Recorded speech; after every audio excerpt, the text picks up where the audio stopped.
So this subject should hit home for some people, I think, because we're gonna have to make a decision at some point.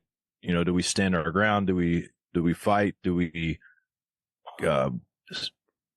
allow persecution to happen? What all these different things? So, you know, with everything going on this week, I experienced these kind of experiences a lot, you know, where people will come and approach and stuff like that. But I think right now, man, the way things are going, it's going to ramp up, especially for a lot of people. It depends on where you're from, where you're at, but I think it's going to ramp up. Have you guys been noticing people acting a little bit more, I would say just a bit more aggressive lately? Yes, absolutely. And I will comment on that because I have a friend who I always see at a local grocery store who I've always been good friends with, and he's like he's one of the guys that's been working at the same grocery store that I go to all the time when I buy groceries. And ever since this Israel and Hamas thing has been going on, has been feuding back and forth. Because, you know, on my Sabbath at Midnight Instagram, I mean, I post what I feel. I don't really care what anybody thinks what I post, but basically what I post is that, you know, this whole Allah thing and this whole ISIS thing is evil, and it goes everything against Christianity. And, you know, we get into details later if we have to, why Islam is not from God. But anyways, the point is that this guy I've been friends with for a long time, and he's from Lebanon.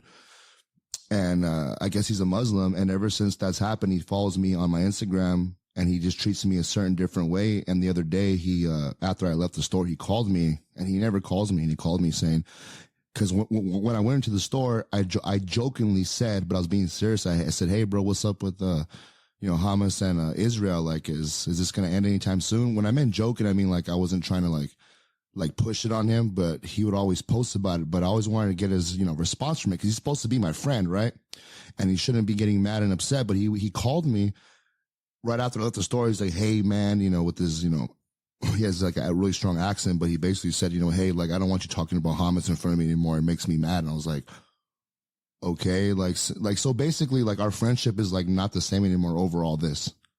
So with that being said, I can see, like so John said, what were you saying about it? Like, I'm curious, like, what was it that caused the upset? Like, what did you even say? Well, before I went to the store, when all this happened, he asked me like, "Hey man, this stuff is crazy, right?" And I said, "Yeah, man, like, these people need to get wiped out." That's just what I think, with Hamas and all that stuff. And, okay. And I have friends who are Jewish, and my dad would tell you, I have like some Jewish friends that are from Israel. I have this whole group of people. It's one family, and they're very good people. Okay. They may have different beliefs, but they're really good people. And, whenever I'm in trouble or I'm in some kind of situation, they would always help me out. Without a question. I don't have to pay them back. I always pay them back, or if it has money or anything to do with that, they always help me out. They're good people. And, they know I'm a Christian, and they don't use that against me. So with that being said, when all this happened, he had like this whole, this little bent against me because he knew that I knew these people because I also work for them too. They have a used car dealership business, and the other brother has a luxury car business. So they sell high-end cars. So he knew that I worked for them before all this because I would sometimes pull up in the cars and I'm test driving, to go to the store, and he would see them. So when all this happened, I was posting on the internet, and everything that I posted that was against Islam or something I didn't agree with, and I would post facts, like literally things from the Quran, like literally the Quran would say, kill the Jews and, get rid of the infidels. And it's just a fact. And he's brought it up. He said, "Hey man, that's not true, blah, blah, blah." And I said, "What do you mean it's not true? It's in the Quran." And I would show him like, the scriptures of the book of surahs and all this stuff. And when I would show it to him, he'd be like, "No, it's not true." "What do you mean it's not true? This is what you believe in. You don't know your own book. Like, you could look this up. This is common information." So we had like a little separation right there. So this is like 2 weeks prior to when I saw him again. And when I saw him again and I mentioned it, he got all like very offended that I even mentioned it at that point. He said, "Don't be talking about that no more. I don't want to talk about it because it makes me angry when you come in, and I don't want to argue with you." I'm like, "Bro, when have I ever argued with you?" So, and this guy's not even like, John, you know how we are, man. Like, this is not a guy that's like intimidating or someone that's going to do anything. But for him to like grow a pair to come at me that way, I could see people who are at a higher, you know, more involved in this religion that are going to turn they're going to turn against us. And So what did he do? here. Did he charge you or what? Did he charge you or what? No, he didn't charge anything. He called me on the phone after I left. And the funny thing is he said on the phone, I'm telling you to your face. And I could have escalated and said, bro, this is not to my face. It's over the phone. He didn't want to tell me in person, but no, he didn't do anything. He called me over the phone and I was like, all right, bro, like, sorry for ruining your day. I literally said that. He just talked and talked and talked for about 1 minute. And I said, all right, bro, sorry for ruining your day. And I hung up on him. And that's it. Like, at that point, I know where he stands. And me and him are never going to be like the same again because he doesn't like anything that I believe in. And there's no way we can break bread anymore. Like, imagine that dinner table. Well, yeah, maybe someday. You never know. As you go on a living life, that person may 10 years down the road have a road to Damascus incident and come back to you and look you up and say, man, I'm so sorry for saying those hateful things to you. Maybe. Praise God for that. But you just got to keep going. You can't be focused on, I mean, it's weird when people do that. No, it is. And really quick. So it's just so, cause I'm not really familiar with this other thing, but I'm really familiar with the Quran and what it says. I've done a lot of research on it, but he claims to be a Muslim, but he also claims to be a Druze. And I don't know too much about that. Druze. He's a Druze and a Muslim. I don't know if you guys know much about that, but that's what he believes in, a Druze. You ever heard of that religion? Druze. I've definitely run past it when I've been reading things about it, but I think it's like it has to do with actual Islam. I think it's like a political movement within it or something. So I don't think it's an actual religion, but maybe it is. I could be wrong. We'll have to look it up. But so he's political about it. So he has affiliation. So really, if you think about it, I understand why he would be mad, because you would be mad probably if somebody you've been friends with your whole life started making fun of the Bible, making fun of Jesus, making fun of all of that. It would probably upset you, in a way as well, I would imagine. You know what I'm saying? So like, obviously they're at a point though now to where I feel like when the offenses were happening before, it just didn't seem like they were willing to step up. But I think they might be at a population that they're willing to say, like, we have a big voice now, and we're willing to step up and do something, whereas other people aren't. It doesn't take a majority really to step up and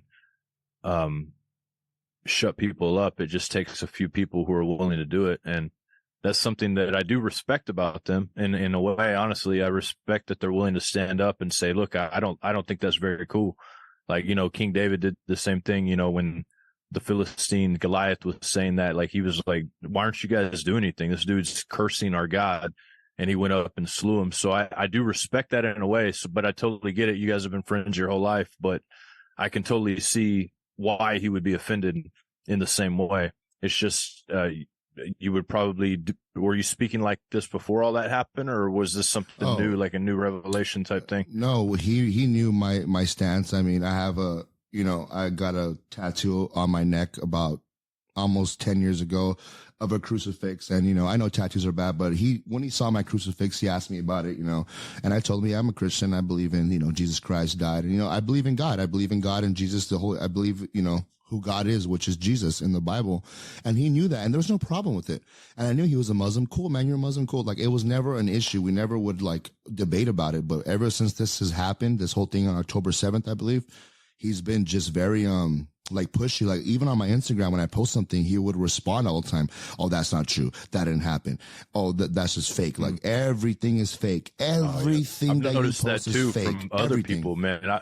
I've noticed that from other people too, not even just Muslims, just random people wanting to talk smack about something. You know what I mean? Like, I had this one dude, every post that I posted, so we do Sukkot, which is a biblical holiday, the Feast of Tabernacles.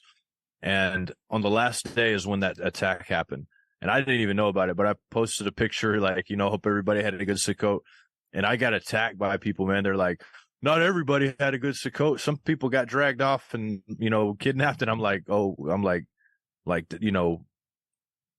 I didn't mean it like that. Like, I had no idea. First off, I didn't even know it happened. I don't watch the news. I was off camping away from civilization, and my phone had been off for like nearly a week. So it was crazy to see. And people wouldn't really do that to your face. I don't think that they would do that. And before we go any further, though, I think that you guys probably need to introduce yourselves and who you are a little bit, because I don't think some people that watch Breaking Babylon have no idea who you are. I know one thing I can tell you is, I don't know if I'm pointing the right direction. This is Lionel. This is Lionel. And this is Lionel's dad. Believe it or not, even though Lionel's dad looks younger than Lionel, this is his dad. I need to get some Botox, man. Shot right here. I ain't got no Botox. no Botox. So yeah, those Botox. YouTube commercials for Terry. My name is Terry, and I get the Botox because I want to stay. I want to stay in the now. That's definitely not That's definitely not turning the other cheek subject right there. That sounds like. Sounds like that's not what we're talking Palm about. Springs right there, Palm Springs area. But yeah, if a little bit about myself. My name is Lionel, and I started a podcast about a year ago. This one, or a little over a year ago, but I kind of test drove the podcast on YouTube Live, but it didn't really work out. It wasn't really as good. But anyways, it's been about a year and a month that we started the podcast, and it's all motivated by Christ. Where I'm a Christian, my dad's a Christian. We believe that Jesus Christ is the one and only God, and is the true God, and is the one that has authority over everything on this earth. And I'm 35 years old. I run my own business, a little business. It's a boxing business. I train kids, I train adults, and I just try to be the best person I can be. And I want to serve God. And I'm glad to meet people like John and John right here, and other people that had on the podcast that have similar beliefs, because it's really hard to find people, especially John Pounders. Me and John Pounders have a lot of similar beliefs, especially the flat earth. And that's one thing that attracted me to him, because not too many people talk about it. They just make fun of me and all this nonsense. But that's who I am.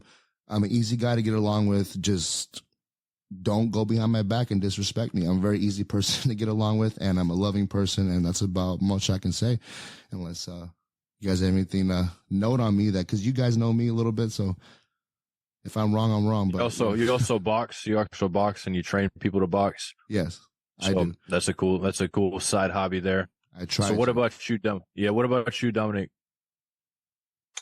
Well, I'm a little older now, and kind of semi-retired, but still broke. And take care of my daughter, Lionel's sister.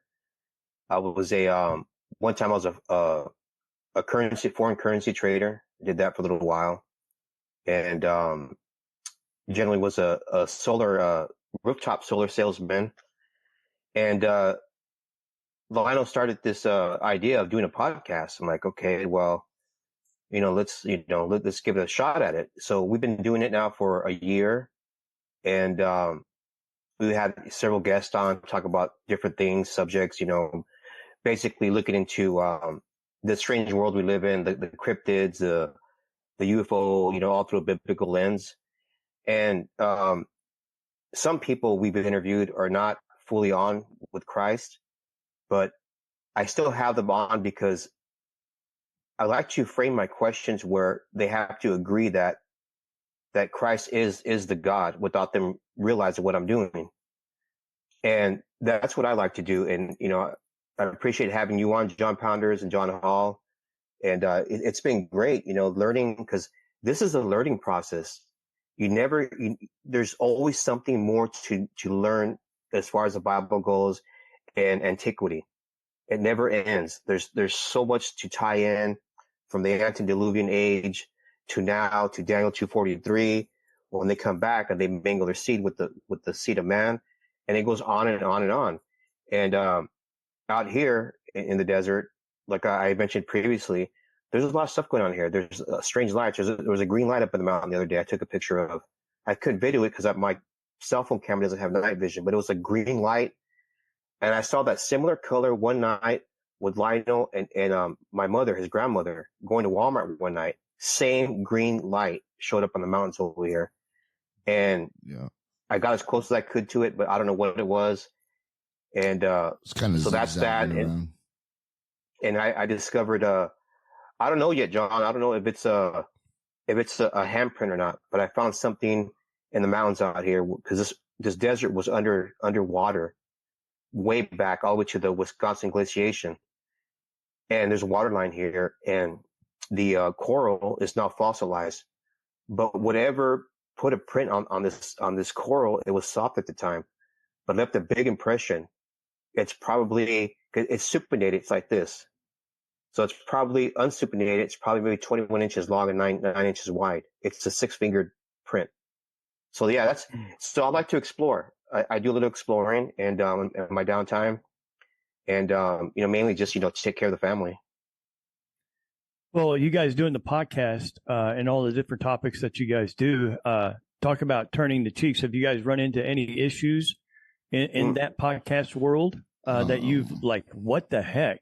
The moral standards here are not as high as I thought they should be. Oh, absolutely. If you want to come to me, I've had people trying that you literally want to fight me, like physically, and people who want to, anywhere from people want to argue with me and talk down to me over the internet, and people threatening to come over to my gym and come fight me. And no one ever shows up to fight me. Number one, that never happens. They just talk. And number two, everyone who I argue with, all they do is they just start using little, petty things. Like, let's say I have a good argument and they'll be like, oh, you spelled it wrong, you idiot. Like just something like that. They never have like a good response when things are true. But I think the worst scenario I've ever had is just people threatening to come to my gym and fight me because I have an Instagram for my business and my address is there. Where you work, Lion? Where do you work? I work at Lion God Boxing, which is Jesus Boxing, Lion of Judah. What's up? But yeah, I have people that try to that say these horrible things to me. I mean, I can, from the past 10 years, I've been very what's that word? People will call me a zealot. Some people call me a zealot person who's just over religious and just believes in Jesus too much. I mean, how can you believe in Jesus too much? I mean, there's no limit to that. Like you can't believe in everyone's dad, in my opinion. I mean, Jesus is our dad, our God and everything. So he's the one I serve and I don't feel ashamed of it. You can talk all the smack you want about me, come fight me, whatever. I really don't care, but I'm never going to turn my back on that belief because from the experience. That would be a mistake, I think. Yeah. Okay. You're a zealot. I'm going to come to your face and call you a zealot. No, I'm not going to do that. I just got a rational person would do that. Yeah, it wouldn't be very wise. But so here's the question I have for all of you guys. So all of you are different, each one of you from different walks of life. Some of your levels of fighting skills are different. Your levels of age are different. Places you live are different. Everything about each one of you is completely different. So in the scriptures, it says, the Bible says that if somebody strikes you in the cheek, then you turn the other cheek. And obviously, different people have different interpretations of that. But let's put it in scenario. Let's put it in a scenario for you guys. What happens? A guy comes up to you and says, the fact that you worship Jesus makes you a dog and slaps you in the face. What do you do? John Hall, start with you. In that instance? He calls me a dog for believing in Jesus? He says you believe in Jesus, you're a dog, and slaps you in the face. He can call me a dog for believing in Jesus all he wants, but once he slaps me, that's game on.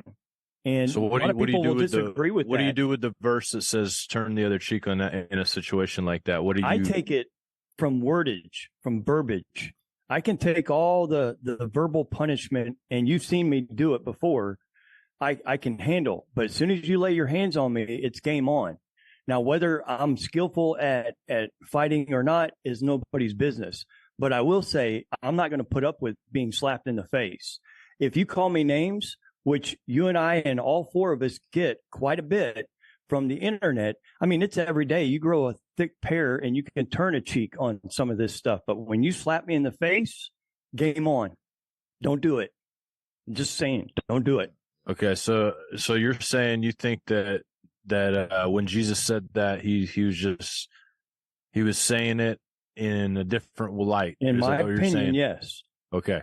All right. Next, I'm going to go with Dominic. What do you think, man? Well, if that happened to me, what I understand is turn the other cheek means insults, throwing insults at you. Okay. And what does an insult do?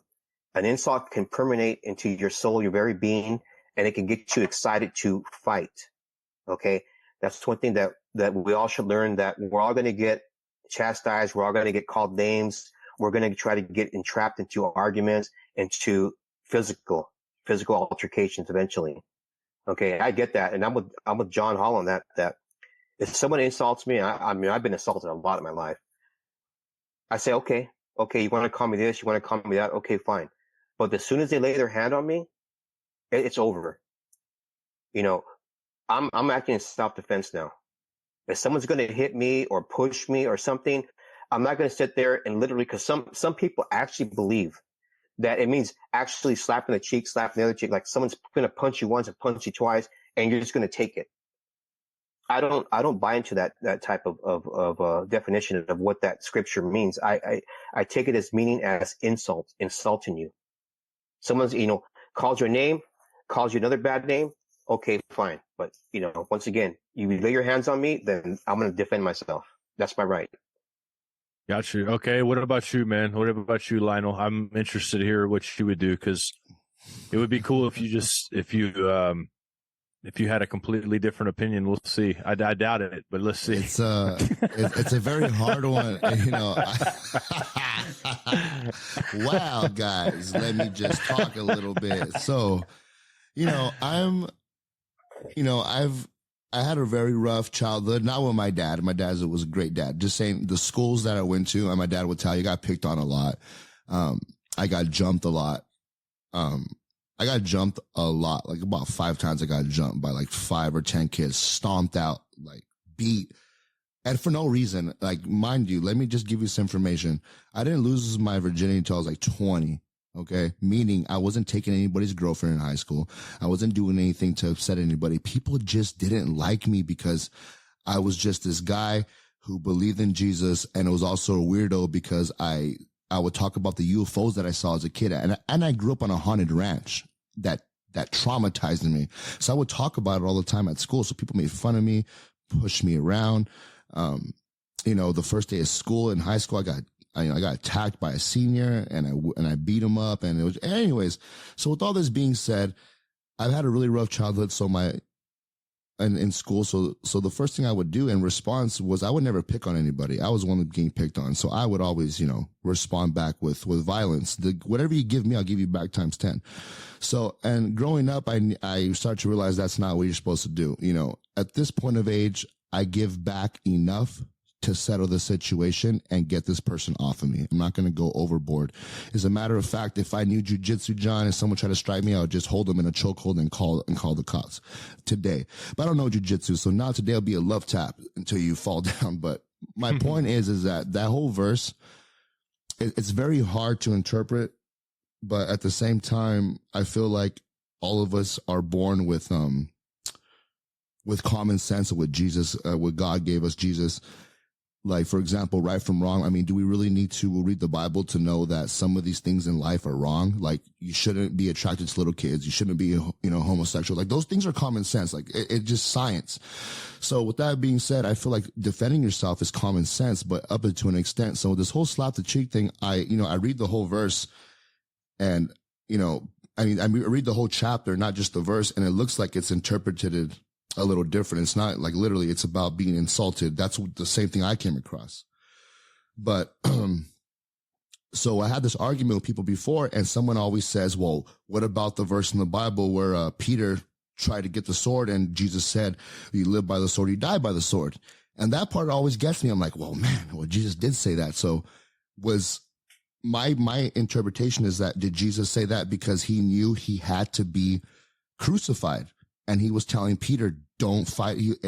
Peter didn't know this, but Jesus is saying, because he knows the future, live by the sword, die by the sword, leave the soldiers alone, let me get arrested, because Jesus knew he had to be crucified. That's my belief, that situation was different, because we all know what happened. Like, he didn't want Peter to fight back because Jesus knew he needed to get arrested and he needed to get taken to jail and tortured and murdered. That's my opinion. So long story short, if someone touches me or punches me, especially, if someone hits me up to an extent, I'll just kind of, wrestle them around, hit them a little bit, not enough to hurt them, but just to get them down. But when it comes to my family, if you're trying to hurt someone who's innocent, my girlfriend, my little sister who has special needs, who's very vulnerable, there's no way that I can imagine where they're going to hurt her or kill her or murder her or my father. And I'm just going to sit there and watch it. I'm sorry, but I can't. I'm going to do whatever I can to diffuse the situation. That is my response right there, John. What's your take, John? Well, man, this has always been a struggle in my mind. Because, I've been told this, and I don't know if this is true or not, because I'd have to really, really verify it and do some real historical searching on the matter. But somebody told me that they used to do duels that way. They would take the glove off and they would slap you across the face and challenge you to the duel. And they were saying that Jesus was saying, if somebody does that, just turn the other cheek and let them hit you, because you're not here to duel people. You're not here to do this stuff. And so that's how I always understood it. I didn't really understand it as like a person trying to do you bodily harm that could kill you, allowing them to do that to you. I never understood it like that. So, and I could be wrong about that. No, you bring up a valid point, John. Yeah. What's the difference between, okay, so if somebody slaps me, puts their hands on me, we're all for an agreement. That's another level. So a push versus a slap versus a punch or a pile driver. I mean, there's extremes to each of violence acted against us. So do we act on a push? Do we act on a slap? Being pushed, as you guys are talking about this, as I'm thinking, I don't know if I would initiate a punch after a push. I don't know if there's some kind of moral code to this, but there's levels of violence acted against me that I'll jump at. Like Lionel said, if somebody comes after his little sister, he's jumping. Each of us have our own triggers. But what do you guys think about the difference? Would you initiate a punch or something retaliation to a slight push or a slap? I'm sitting there thinking, I don't know about a slap. It depends on what it is. What the purpose of that slap is. I may deserve it. I don't know. No, you're very right. Just to be very clear, I've been slapped before by my ex-fiance, and obviously I didn't hit her back, but I probably deserved it. But that's a whole different situation. I don't know. I get what you're saying. I don't know at what level, was someone's pointing a gun in my head. Do I just sit there and say, please, what do you do at that point? I don't know. There are levels. But as far as I'm concerned, the thing that would trigger me the most is hurting the people that I love and care about. At the end of the day, you could beat me, torture me as much as you want. Better me than the people that I love. I would rather have the people that I love see me die first than me seeing them die first. That's my view on it. Yeah. And I feel like, so for me, it's I feel like I'm pretty, anymore. I used to be very quick to anger, but I feel like it's gonna take a lot for somebody to initiate me to enact violence on that person. Now, if they pull a weapon or something along those lines, things change. Depends on who's with me. Things might change in that situation, and it might even just change depending on what kind of day that I'm having. But I would love to believe that I could give grace to people, especially if they're weaker than me. I mean, I would say that if it's somebody that I know, I really don't feel like I have anything to prove in a fight. If somebody comes and they try to grab me or they try to hit me or whatever, I feel like I'm pretty good about talking fights down. And if I could do that, even after getting hit, if it didn't, I get hit all the time. I get hit every day, and so if I could even diffuse the situation in a way that is respectful, there's ways I've diffused situations in my life before that could have escalated to violence. And I would rather do that. That way, at least there can be still some respect between the two if I can. if I can take a punch and be like, look, dude, that didn't hurt me. I could fight you right now. I could choke you out and leave you laying here in the ground, but we could talk too, and we could be cool and everything could be fine. Like there are ways to talk to people, I feel like, and be able to give them a little bit of grace in a situation, because, people have bad days. People have times when they're hostile. Now, when you're talking about Hamas and you're talking about groups like that, that's a whole nother ball game. That's why there is layers to this. That's, that was a good question. There is layers to this. What would it take? And to me, I feel like I would try to show as much mercy as I could on the person until the point came. But like Lionel said, if it's around my family, can I give that much grace to a person like that? Can I give them room to make any moves that could damage anybody else? I don't think I would be able to in that situation, but that's one reason I do like jujitsu, is because I would be in a situation to where I could just literally hold the person there until the authorities got there, or I could, just choke them out and they'd wake up with a nice nap a few, 30 seconds later or whatever, and I'd be already gone. But sometimes you can't do that. Sometimes there's 4 or 5 people around. You have to throw hands if you have to.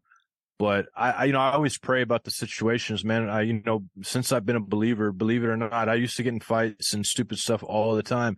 But since being a believer, I have not had to lay a hand on anybody, and not had anybody lay a hand on me. And this just never happened. There's just never been a moment to where somebody has been successful at laying hands on me, and I've been I haven't tried to lay hands on anybody else. Like, I've been pretty blessed in that way. But at the same time, I do have the capability that if something did happen, I know that I have the capability, no problem laying down violence. I do, I train with it all the time. So it's like, it's already ingrained in my head to do it.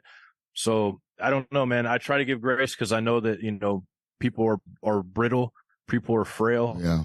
And I don't want to hurt people. God made that person. God's life is embedded within that human being. His soul is what keeps us all animated, keeps us all alive. So absolutely. I don't know, man. I'll pass it to Dominique. No, really quick. I want to just, before Dominic gets on, I want to expound on that. Like you said, like one thing that was told to me by one of my clients, and I have just a range of clients. I got doctors, lawyers, criminals, gays, straights, Republicans, liberals, Christians. I have just the whole spectrum of different clients. And as you were saying, as me and John agree, kind of have the same view that, if it's us, we can take a little pain. But when it comes to the innocents, the women, the children who are not even trying to get involved, they're just hiding and they're terrified. And then you're going to go after them. Someone told me, one of my clients from like 5 years ago, and he did 10 years in prison. And he told me, he's like, he basically said, a lot of people think prisoners are stupid, but there's a lot of things that we have better morals than other people. And I said, well, what's that? And what could you possibly have? He said, well, out here, in the world, especially in California, there's a lot of tolerance on violence and violence against, little kids, like, pedophilia and women, and it is true. You see right now, all these, you see pedophiles getting, 1 month in jail, and you see people who have tinted windows and a suspended license doing a year in prison. Like, it's crazy. So he told me, he's like, at least at least in prison, the one thing we don't tolerate and the people that we get rid of or we torture are men who are in prison for hurting women or hurting children and hurting animals. And I was like, wow, that's a good point, because it's true. If you're in prison for raping a woman, beating a woman, raping a kid, hurting a kid, or anything like that, anything against innocence, when you're a man, you're stronger than this, physically stronger than, you're basically taking advantage. Even the people in prison who are doing life don't even tolerate this. That kind of blew my mind when he said that. I was like, man, you have a good point. So that's one thing I wanted to say before Dominic took it over, because it's true. Go ahead, Dominic. Well, I think, push, it depends on what the force of the push is. Is it a hard push? Is it a soft push? If it's a soft push, I always try to diffuse things first. If it's a stronger push, when it knocks me back a few steps, then I'm going to get in a defensive position, especially because I have my daughter with me all the time. Okay. And I've had a few, instances where, some grown men were talking to her while I had my back turned, putting gas in, and I see it and I go up to me, what's up? You have something to say? This one time I remember, and the guy just walked away. I'm like, so there's a point where I have a threshold where if someone's gonna, push me, and once again, if I've knocked a few steps back, then I'm gonna get ready. Because I mean, a soft push is like, okay, all right, a soft push, we'll try to diffuse it. But if it's forceful and hard and knocks me back, then I'm gonna get ready. I'm gonna do whatever I can to diffuse it. And for example, I was at a smoke shop too, and once in a while, I smoke cigars, right? So I should quit. But anyways, I was talking to one of the guys there. He's a little older. He's from Lebanon, and he just started just going off about his friend who committed suicide in Lebanon, and he was getting really swelled up with anger, and he was talking about how life is hard and that he's tried to commit suicide 3 times recently, and so I let him get it out. I let him talk about it. Let him he was angry about his life and everything. And what I did is I put my hand on his shoulder and I squeezed it like this, and he was calm. He calmed down. And but see, there's different ways of diffusing stuff. It could be let them get out. What their anger is, or there's different situations. If someone just wants to go at you, then just it's hard to define when to get in defensive position, because there's different scenarios and it's a broad question. So I was traveling through people. Go ahead. No, I was going to say, people that train to fight all the time, it's not something. It's not like, okay, you make the decision to get into a defensive situation. It's more like you just automatically do it. Like if somebody lays their hands on you, you automatically are there trying to do what you've been training to do. It's like a natural reaction, John. It's a natural reaction. Yeah. So you're not even thinking about it at that point. But so like there is different scenarios to go by, because I mean, not all that turning the other cheek is specifically referring to a slap, I think. And to, even at the most simple of understandings, if it's just specifically referring to a slap, that's different than some crazed fool coming at you, trying to push you in front of your daughter and stuff like that. That's a whole another scenario there.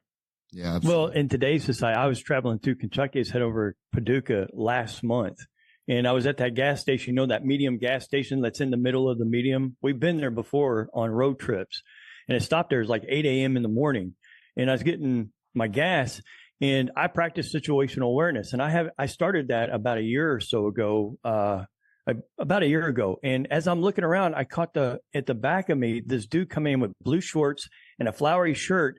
And it looked like he had his hair permed, and he was asking for like $2. But the way he approached me was from behind me. Right. And I turned around and I did the John Hall thing. And I said, do you make it a habit of asking complete strangers at gas stations for money? And as soon as I said that, he stopped in his tracks and he wouldn't even look at me.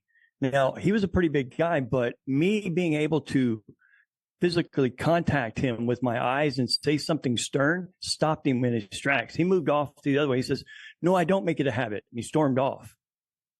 And we were the only ones there at that gas station. So it depends the level of aggression. You can be aggressive and assertive and not even have to slap back or take a slap. No, absolutely. Yeah. You can use your words too. I use my words before too. To stop situations. I'll just basically tell someone like, there's one time, this is about, I was 28, so 7 years ago. This guy, I was at the grocery store. Things always happen at the grocery store, it seems like. So it's, there's a certain time of year that we call it snowbird season out here, which is basically all the people from Canada come down to this area, and it gets really busy and congested out here. It's a small little valley, so you have all this traffic. Like, there's no, it's like the grocery store is like the Laker LA Studio Stadium. There's no parking at the grocery store, not even in the back. So I was stuck in line, trying to, get past, find a parking. There's like 5 cars in front of me, and this guy behind me just honking and honking. And I'm like, dude, what is this guy's problem? What do you want me to do? Run into these cars in front of me? Like, I can't move, bro. So then, he kept honking, and I heard him, like, he rolled down his window. He was just cursing up a storm. And this, when I was 28, I had a little less discipline. I just snapped, right? But I had a little bit of sense. I was like, I snapped, but as I'm snapping, I'm getting out the car, and everybody's seeing me get out the car angry. And I'm like, okay, everybody's watching me. I need to calm down. So as I'm walking to the door, I'm like, you know what? I'm not going to do anything crazy. I'm just going to tell this guy something. So I knock on his window. I'm like, he's cussing up a storm. I could just hear, like, F this, F that, but not really clear because his window's up. And I said, dude, roll down the window so I can hear you. He's like, let's talk. And he's like, and he rolls down his window like this much. He's all, F yous, I'll beat you up. I'll do this. He said, I'm going to go get my thing and come shoot you. Basically, that's what he told me. Cause I had my shirt on. I just got out of practice of kickboxing. I do kickboxing. I used to do kickboxing. So he saw, is that where you train? My, yes, where I train. You can come get this work whenever you want. But right now you need to stop honking. Like, look at all these old people in front of me. Cause snowbirds are usually old people, retired people. I was like, what do you want me to do, bro? Run over these old people and then hit all their cars? It's like, I can't go anywhere. So what is your problem? He started talking to Storm, and I said, you know what, bro? I was like, call 911. He's like, what? Why? I was like, because if you don't stop talking, there's going to be some broken bones that are going to be yours. And when I said it like that, I said it so serious, and I was so mad that he just left it alone. He said, I'll see you around. He did a reverse and left, went out the other way where the traffic is at, and he left. Just by saying with seriousness, with stern eyes and my view, I was looking at him, and I was mad too. I was just like, man, this guy is like really testing my patience right now. God is like watching me right now. I said, and I told him with confidence, and I knew what happened. I said, call 911. Basically, I was telling them, call 911 because by the time they get here, they're going to have to take you to the hospital. And when I said that, I was very serious, and he just basically said he was going to come find me and shoot me, but he reversed and left, and I never saw him again. So the words do work. You just got to be careful what you say. I don't think I said anything too crazy. I just said, I called a spade because that's what would have happened. He wasn't, I could tell by looking at him, he's never worked out in his life. And at the very least, you need to work out to keep up with me because I can go 20 minutes straight just fighting. And John, like 30 seconds to a normal person is a lot. I can go 20 minutes straight. Easy work. To an untrained fighter, even to a person that works out every day, 30 seconds is a long time, man. Yeah. The guys, the bodybuilders, they'll come in the gym and they get freaking gas, bro, in like 30 seconds. Yeah. So, I mean, yeah, if you can just last that long, you got them. So easy. It's crazy. But yeah, people are quick to want to fight too, having no skill, no knowledge of it and wanting to fight. There's a lot of road rage and stuff, man. And, I'll say it again. I've been super blessed. Like I have had nobody come and approach me and say I'm going to beat you or it just doesn't happen. It's so weird. Maybe it's because where I live, or whatever. But like it used to happen to me all the time, And I think it must have something to do where I lived. I did live in the hood, I lived there, and that happened every day. That happened. That's the kind of stuff that would just happen. But like where I live now, it rarely happens. But there have been people that come in the gym and I have to wonder if they came there to do me damage, but they'll just like go freaking ham while we're sparring. And I have to wrench them around a little bit. And so, but other than that, like, I guess that could be classified as situation to their cheek. It's hard for me to say this because I really don't have that happen. Now I have people comment and, threaten me all the time. Like, oh, I'm going to come beat you up and all this. And I'm like, dude, like I'm not hiding, I post where I go to my gym. I post all of these different things. So I'm here. I'm not hiding. If God lets you get me. I don't really care, but I don't, most of the stuff is just lame threats, not even real. And I'm not saying that I could beat everybody up because I can't. There's no way. There's guys at my gym that look like you would look at them and you would laugh if they tried to fight you. But like by the time you got your breath back from laughing, you would be like passed out and woke up in dream world. You're you know what I'm saying? Pretzel. These little guys that look like Pee Wee Herman can leave you laying on the side of the road. So I don't think I can win every fight. I just know that God either has my back or he doesn't. I'm not trying to provoke him. I try to be respectful to every single person that I meet, whether I believe their beliefs or I don't believe their beliefs, whether they believe mine or whatnot. But I know I'm not stupid enough to or naive enough to believe that this is always how it is. I live, like I said, I live in Southern Indiana, man. I grew up in South Texas, which is in a border town. Oh yeah. Much different environment than I live in now. And then I lived in Evansville. I lived in the hood over there my whole time. I lived there up till about 6 years ago. And then when I moved out to the country, and I've had a lot more peace out in the country, a lot less of anything like that. These hillbillies aren't out here trying to pick fights. They're not out here trying to do anything like that. So I've been pretty blessed in that arena. Thank God, because I have had a temper in the past. And I know that, if there were people constantly trying to test me, like it seems like happens there in California to you, it would be hard. It would be difficult, man. I don't know how, I'm not saying I don't know how you deal with it, because I feel like I could deal with it, but I imagine that your situation is much, much harder than mine. I have to believe that. No, it's very, in California, there's a lot of mixed feelings or people, their beliefs. I mean, there's such a big LBGT community out here, man, and you already know what comes with that. There's so many different beliefs. I mean, a lot of them are even against each other with their beliefs, but there's just that. And then there's a lot of liberals out here, and there's a lot of, this whole Jesus is a European white supremacy religion. All that nonsense is out here. And you also have that black, Hebrew Israelite, cult, I call it, where everyone's black and Jesus is black. And if you're not, you're just going to hell. We have all that here in this little tiny valley, and it's all combined with feminism. And then, it's really weird to see, men going along with this, because usually men don't go that way. They don't run to feminine things. So that's also really strange to me when I see men standing up for abortion or all this stuff that's going on. I'm like, dude, I was like, man, what happened to you as a kid? I'm not trying to be mean, but man, something happened to you. I don't know what happened to you, but men are not supposed to be that way. Usually men don't go running for feminist things. It's just not normal. And I'm sorry, but to me, it's not normal. I don't care what the situation is. We have a genetic makeup where some things are built in us by God. Like, God gave us these certain things that you don't need to read the Bible to understand, in my opinion. Like, you know what I mean? Like, we know how to, we obviously know how to, procreate without reading the book. It's a feeling, just how we have this feeling to defend the ones we love. And, most men have the strongest love, which is, most men, I would say, like me, John, everybody else on the show, are willing to lay their lives down for the people that we love. Like, no matter what happens, I'm going to be the first one, I'm going to die to save everybody that I care about. When a man doesn't think that way, I think it's very weird, because it's so natural to me. The Bible, before I read the Bible and I believed in Jesus, I already had that feeling in me.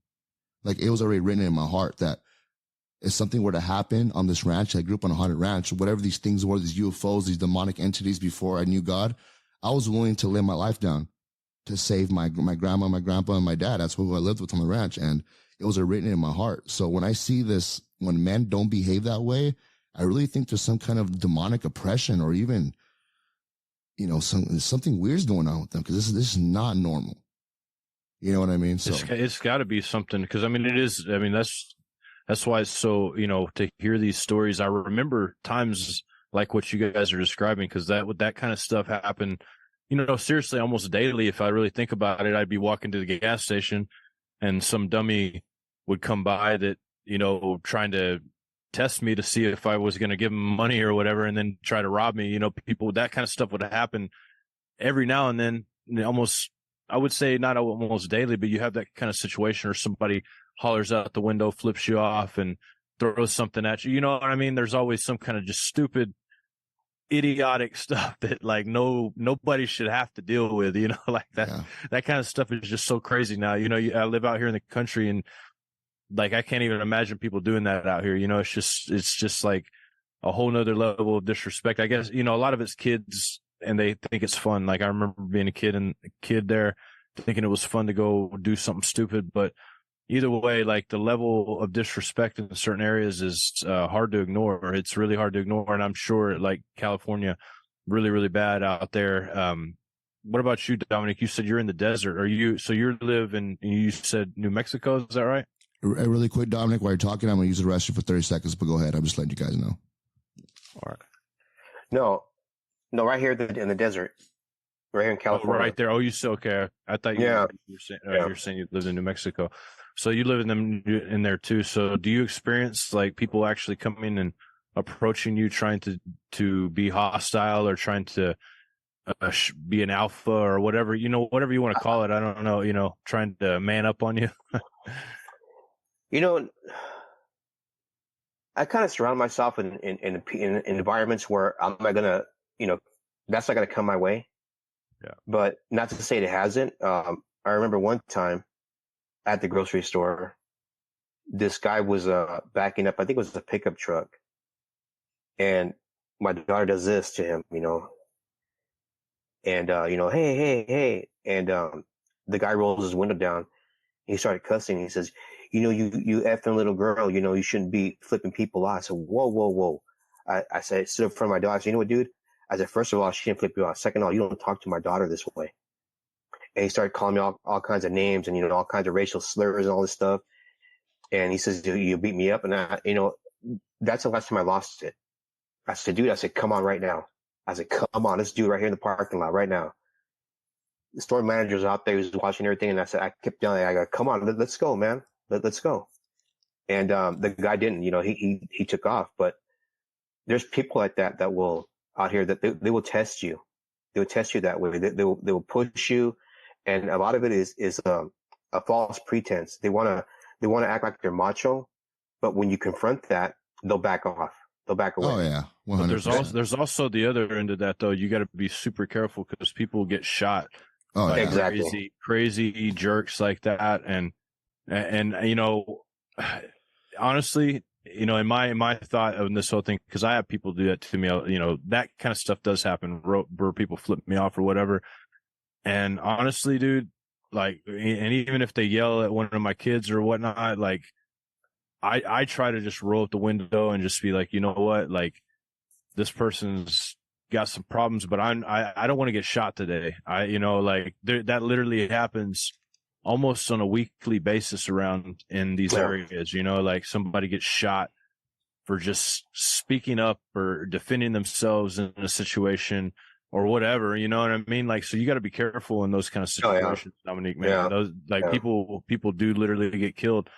And it usually, if it's somebody that's trying to start a fight with you, they are a coward first off, and cowards pull guns and shoot people because they don't know how to fight. Cowards pull knives and stab people or jump because they don't know how to fight, or jump them or whatever. They'll pull a club out, So, the people. This guy almost backed in. He almost hit us. He was backing into us. And, hey, and he just went off. I said, get that on film, man, and call the cops. Get that on film and show it to the popo. It says in Proverbs, those are the type of people that devise wickedness in their hearts. Yeah. Those are the folks that will do that. I looked up while you were talking about the area you live in. Evansville is ranked 7 out of 10 in worst crime-ridden cities, and Louisville is right next to it at a 7-8. Can you believe that? Jeez. Yeah, I can believe it. I can believe it. Yeah, I can believe it. I lived it, man. I lived in it. No, I lived in it. I can believe it. Yeah, it's got worse and worse and worse. People were getting murdered in the streets every day. And then, my last straw was my boys were real little, and there was a dude on PCP and right next to our house, rolling around buck naked in the ice, just screaming his guts out. And I'm like, all right, I dealt with this stuff all my life. I'm not dealing with this anymore. It's time to get up, move on up to the east side. We're getting out of here. Like, this is done. I'm done with this. So that's what happened with me. I was like, I'm done with this foolishness. This level of foolishness is not something that I want to be growing up, have my kids growing up in, so. No, yeah, and I'm the same way, John. Whenever I get the opportunity, I want to move out of California, and I recommend my father to come with me and bring everybody else. But I've been in that situation where you told me you could get killed for the stupidity of arguing, starting from an argument. And I've been there. I don't know if you can see it, but it's really small. And I have a little scar right here. And I used to work at a nightclub when I was 21, 22, 23. So I worked there for 2-3 years. And I got into a big altercation. I was dating this girl, and we had a breakup. And it was one of those situations where they have those older brothers where we're not going to hurt my sister's heart. You're not going to break her heart without me getting without me killing you kind of thing. And it was just a regular breakup. wow. I just didn't want to be with it anymore. I didn't do anything crazy. It's just a regular breakup. Hey man, we're not feeling this. So I'm at work at the nightclub and I see someone staring at me and I'm like, why does that guy look so familiar? Well, he looked familiar because I end up, he looks like the girl I used to date. That has to be her cousin or her brother. I started to see the resemblance, the family resemblance. And long story short, he comes up to me and says, you broke my sister's heart. It is so corny just even talking about this, how stupid this argument is. You broke my sister's heart, man. She's heartbroken. I'm like, okay, what do you want me to do? I don't want to be with her. Like, I don't want to date her no more. Like, what do you want me to do? Like, I was like, too bad. And he just kept looking at me. I said, you have a problem? I was like, we can run it right here. We can go outside. And how do you want to run this? And he's like, no, we're good. I'll see you around. About an hour goes by. I'm at work, I'm just, scoping the area and I just feel like a bat hit me. Boom, hit me across my face. And Lord, I just couldn't see for like 30 seconds. So I ended up finding out that he hit me with brass knuckles. Boom, just got me clean.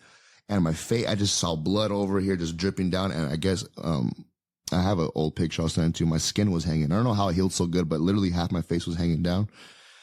And this is all over stupid stuff, right? So anyways, long story short, they kick him out and I tell my boss, I want to, I'm going to get mine. So I go there, I beat him up pretty bad. And I end up finding out, one of my friends texts me 2 weeks later. He's all, hey, Lionel, he's all, you literally missed a bullet. And I'm like, what do you mean? So he sends me a link on my phone. And that same guy that hit me, he got arrested at another nightclub down the street, 2 weeks later for stabbing someone to death. So he's doing prison right now for life. So that could have been me. You know what I mean? If I could, hey man, that happened to Nino Rodriguez, David Nino Rodriguez. Wow. He was, you know who he is, right? He was a boxer. He's got a podcast too. Yeah. And he was telling me, he's like, because he was a bouncer at a nightclub. I went on a show like one time, and he was a bouncer at a nightclub, or no, he was not a bouncer. I'm sorry. He was at a nightclub, got in a fight with these guys. They beat him up. As they were walking out, these guys came up to him and just like basically tore he's got a big scar on his face, cut him in the neck and left him there laying for dead. He almost died. Like somebody, it's like no matter how tough you are, all it takes is one little skeezer with a knife and there you go. So there you had it. That's a good example right there. So how do you translate those situations into the turn the other cheek thing? I really don't know how to interpret I say get the heck, don't be in those situations, man. Like don't be in the bars getting in fight with skeezers, like don't. There you go. There you go. That's a quote for you. Don't be in the bar fighting with skeezers over Babylonian bimbos. Yeah, absolutely. Yeah. But sometimes, John, it comes to you though. Like sometimes literally it will come to your front door. And at that point, what do you do? I'm asking here in Indiana, I look up here to in Indiana. Yeah. Go ahead, it did John. come to the front door. I mean, I think high schoolers and kids in public school right now have it far worse because of what's going on. I'm not going to bring up any news, but a 17-year-old on November 1st was beaten to death by a swarm of kids for defending a smaller kid on the way home. It happened in, I think, at Rancho High School. And so this is going on every single day. And we got probably some young men and young women watching tonight dealing with some hardcore stuff in their high schools. And they're hearing us talk about this, the adult stuff. Don't go to bars. Well, you don't go there, but they've got to go to school every day. They don't have a choice. I say train to fight something. Train to fight jiu-jitsu, train to fight striking of some sort. Because for one, it's going to give you more confidence. You're less likely going to fight. I really just believe that. Like, people can tell. Like, I think most people can say, like, okay, this dude he doesn't care to take a scramble, so I'm just not going to mess with him. Like, why am I going to fight this guy? Because you can tell he probably wants to fight. You know what I'm saying? Like, I'm not going to fight this guy. And in the same go, like, I remember the wrestlers in school. Nobody wanted to mess with the wrestlers. Nobody wanted to get their dumped on their head on the concrete. You know what I'm saying? Like nobody wanted that. So like train for something. And, jiu-jitsu is a great art. Okay. For instance, my boys train jiu-jitsu. This just happened recently when we were at camping and they were playing football with a group of kids. There was a couple teenagers, a couple kids their age. My son's almost a teenager. He's almost there. And from here to about 100 yards, I can see him playing. And this one kid starts swinging on people. and he goes to my son, my oldest son, and grabs him and tries to take him down. So my son gets on top of him and just like holds him there, right? He's just holding him there and like just kind of sitting on top of him. And then the other dude comes to go and push my son off of his friend, and my other son comes and nosedives and like tackles the other kid, and I broke it up after that. I was like, all right, break it up. But like that kind of stuff right there, it could have been a lot different. Yeah. It could have been a lot different had my son not known or even been comfortable defending himself. He might have had a big problem there. So like Tom DeBlas, he's got Buddies Over Bullies. This is actually the lineage where our gym comes from. Tom DeBlas goes from Henzo Gracie, Tom DeBlas, and we have Josh Hayden, and this is our gym right here. So Josh Hayden's gym, which I'm at, but he has this Buddy Over Bullies thing, and he'll go seek out people that got beat up on video and stuff like that, and give them free lessons at their local gym or whatever. That's like awesome. That. So if you've been bullied, get a hold of Tom DeBlas. Let him know that you've been bullied. He'll give you free lessons. He'll get you free lessons anywhere in that area that you're from, and do that. I'm telling you, like, nobody's going to bully you if you can just manhandle them. I mean, why can't we read stories about that stuff? Right. Yeah. I like that kind of article. I want to hear that article. There used to be a TV show. About that. There used to be a TV show called The Bully Beatdown, and it was about that. You remember that, John Pounders? Bully Beatdown on MTV. What? Yeah, there was a show on MTV, and basically people that would get bullied, they would hire a professional fighter to fight the bully. Yeah, and that's how it just went down. And the bully. How did I miss that? The bully had a choice to do it or not. And most of the time, the bullies are arrogant, have too much pride, and they say yes, and they get beat down. I'd never seen an episode where the bully wins, not once. So, yeah, it was a pretty fun show. It was a pretty good show, man. The bullies were pretty arrogant too, weren't they? Yeah, they were. They got rocked. Over the top. Over the top. Yeah, I was reading that article this morning. This is happening every day in high schools all across the country, and it's getting worse. Louisville, Kentucky, they couldn't even bus their kids last week. The bus drivers all called out because of the violence that they're dealing with. And not only they're dealing with it, but the kids on the buses are getting bullied, and they can't do anything about it. So we could talk about the issues, but we got kids dealing with this kind of fire in their lives, this kind of adult situation. Now, I've been in fights in high school. There's high school fights over girls, over football games, over stupid stuff, beer, whatever it was. Now they're fighting over fentanyl. They're fighting over drugs, and it's crazy. And kids have got to deal with stuff we didn't have to at all. Yeah. Yeah. I'd say if you're our kid that you're bullied, or you're a parent and you have a child that's bullied, I mean, seriously, contact Tom DeBlas. Like, that's what his whole foundation thing's about. He's got the most. He also has the most Gracie Jiu-Jitsu gyms under his. Is that on the website, banner. John? Yeah, Tom DeBlas. I'll put that in the link after the show. DeBlas. I think it's Buddies Over Bullies. Like, for real, good to get him in that, man. I even if it's just boxing or whatever, but. Jiu-jitsu is something that I can relate to. Obviously, Dominique, and I don't know, Lionel or Dominique, do you box too, or just Lionel?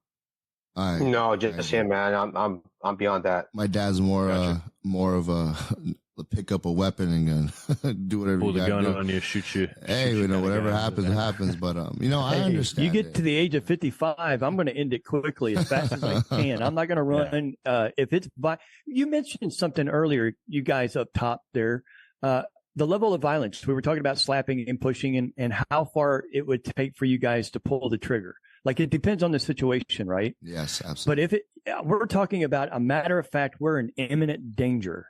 That's when you act.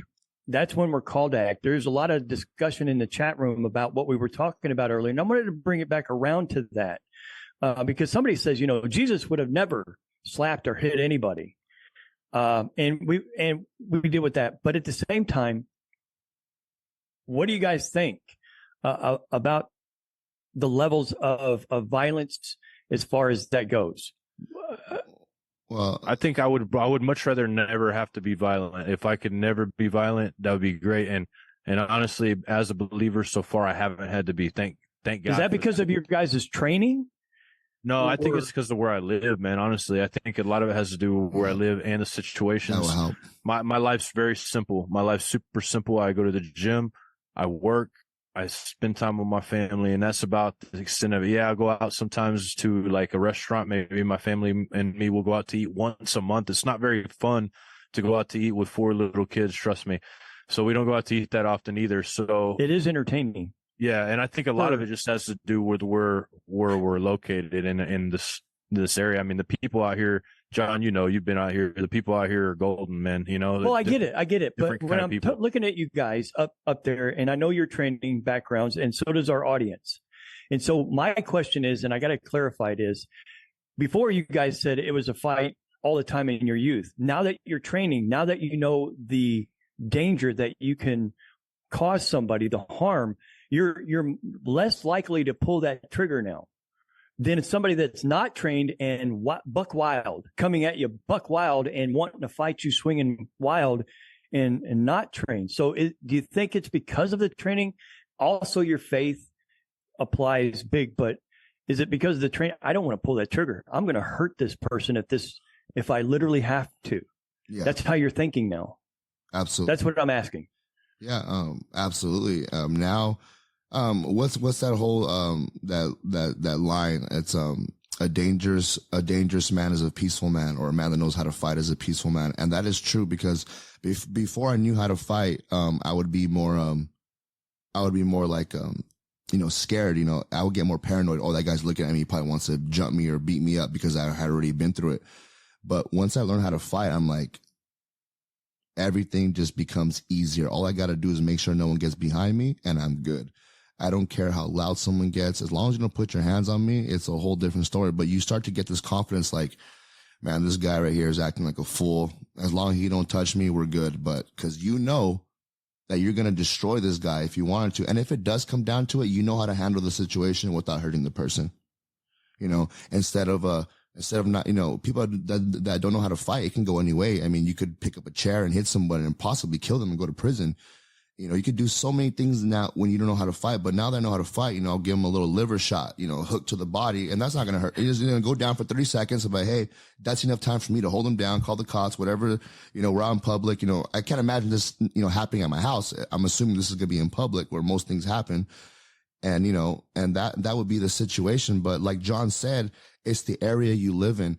I haven't had any drama recently because I don't go out anymore. I'm not a heathen anymore. I don't go out to nightclubs. I don't go out to bars. I'm not out chasing women. I have a girlfriend, and I have a simple life. I go to work. I mean, John Hall, I work all day, man. I work like 14 hours a day, and I just come home, and that's it. So I do notice a difference when I used to go out. When I was in my early 20s, I had all the drama because I was in places where drama happens, where there's alcohol involved and drugs, and that's where all the drama happens. But when you stay away from those places, your life is pretty much very simple. And sometimes it might be so simple that you might want to get into something. I'm just kidding. Sometimes it gets boring, but that's where sparring comes in. But that was a little joke. But it's true though. If you stay away from those places, your life is going to be a lot more peaceful. So that's just my thing on it. Yeah, and I agree. And I think too, like, if I think your question was, does training make you less likely to get in a fight? Yeah, that's definitely a fact, at least in my opinion, for 2 reasons. 1, because of everything Lionel mentioned, and 2, because I just don't underestimate people any at all. I just don't underestimate who I'm dealing with, what they might have on them, any of those things. And I'm always thinking about that when I'm dealing with a person. Like, if I'm standing next to a person I don't know, there's a way to stand and you can at least defend yourself. If you're standing with your hands, like this, so you've already, it's a natural thing, but you stand like this, and that way at least you got your hands up and right there in this situation. But you're standing, you're ready. I've already double leg taken the dude down and dumped him on his head like 3 times in my head.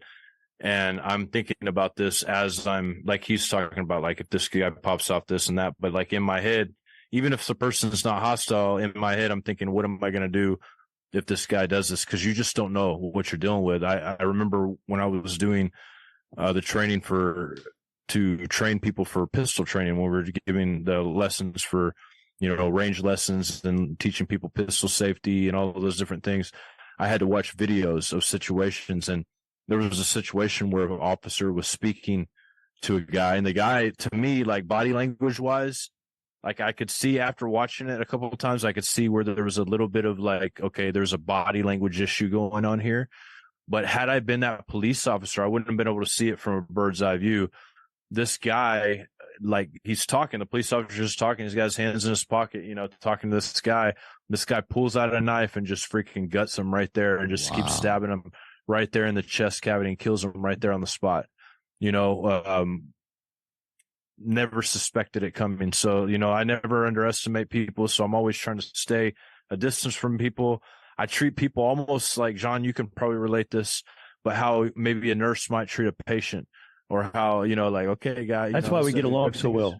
Yeah, everything's good. Let's calm it down. Let's chill. Look, look, come on with me. Everything's good. Like dealing with people in a way that it's like you treat them like they're a patient, a mental patient, or somebody that's just got out of surgery, and they're not out there, because that's what's going on. If a person is super angered, they're acting in a state of hysteria almost to a point to where you're unable to deal with them in a way that is actually going to be beneficial. Most of the time you're not going to be able to deal with them or speak any sense to them. They're not going to listen. It's like, they're like, so that instinct that God gave us to submit to, the calmer person, the authority, kicks in with those people. If you can just be like, all right, let's calm it down, man. Everything's good.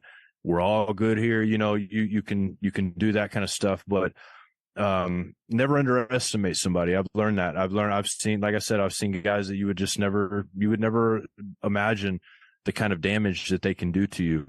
You'd never imagine it. You just would never think it. There's just no way. And so, those are the things that kept me out of fights too. That right there. If somebody's trying to fight me, I'm not above just like, they come and try to grab me. I'm not above just throwing them down on the ground and running off so they don't fight me. I'm not above that because I don't have anything to prove. It doesn't do me any good to scuffle with some dude that might have AIDS on the ground or whatever.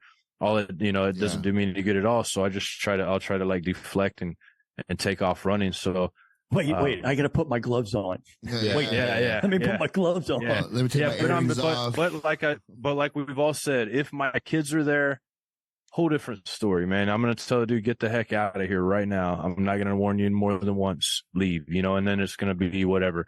But like, other than that, man, I'm trying to live my life and enjoy my life, have peace.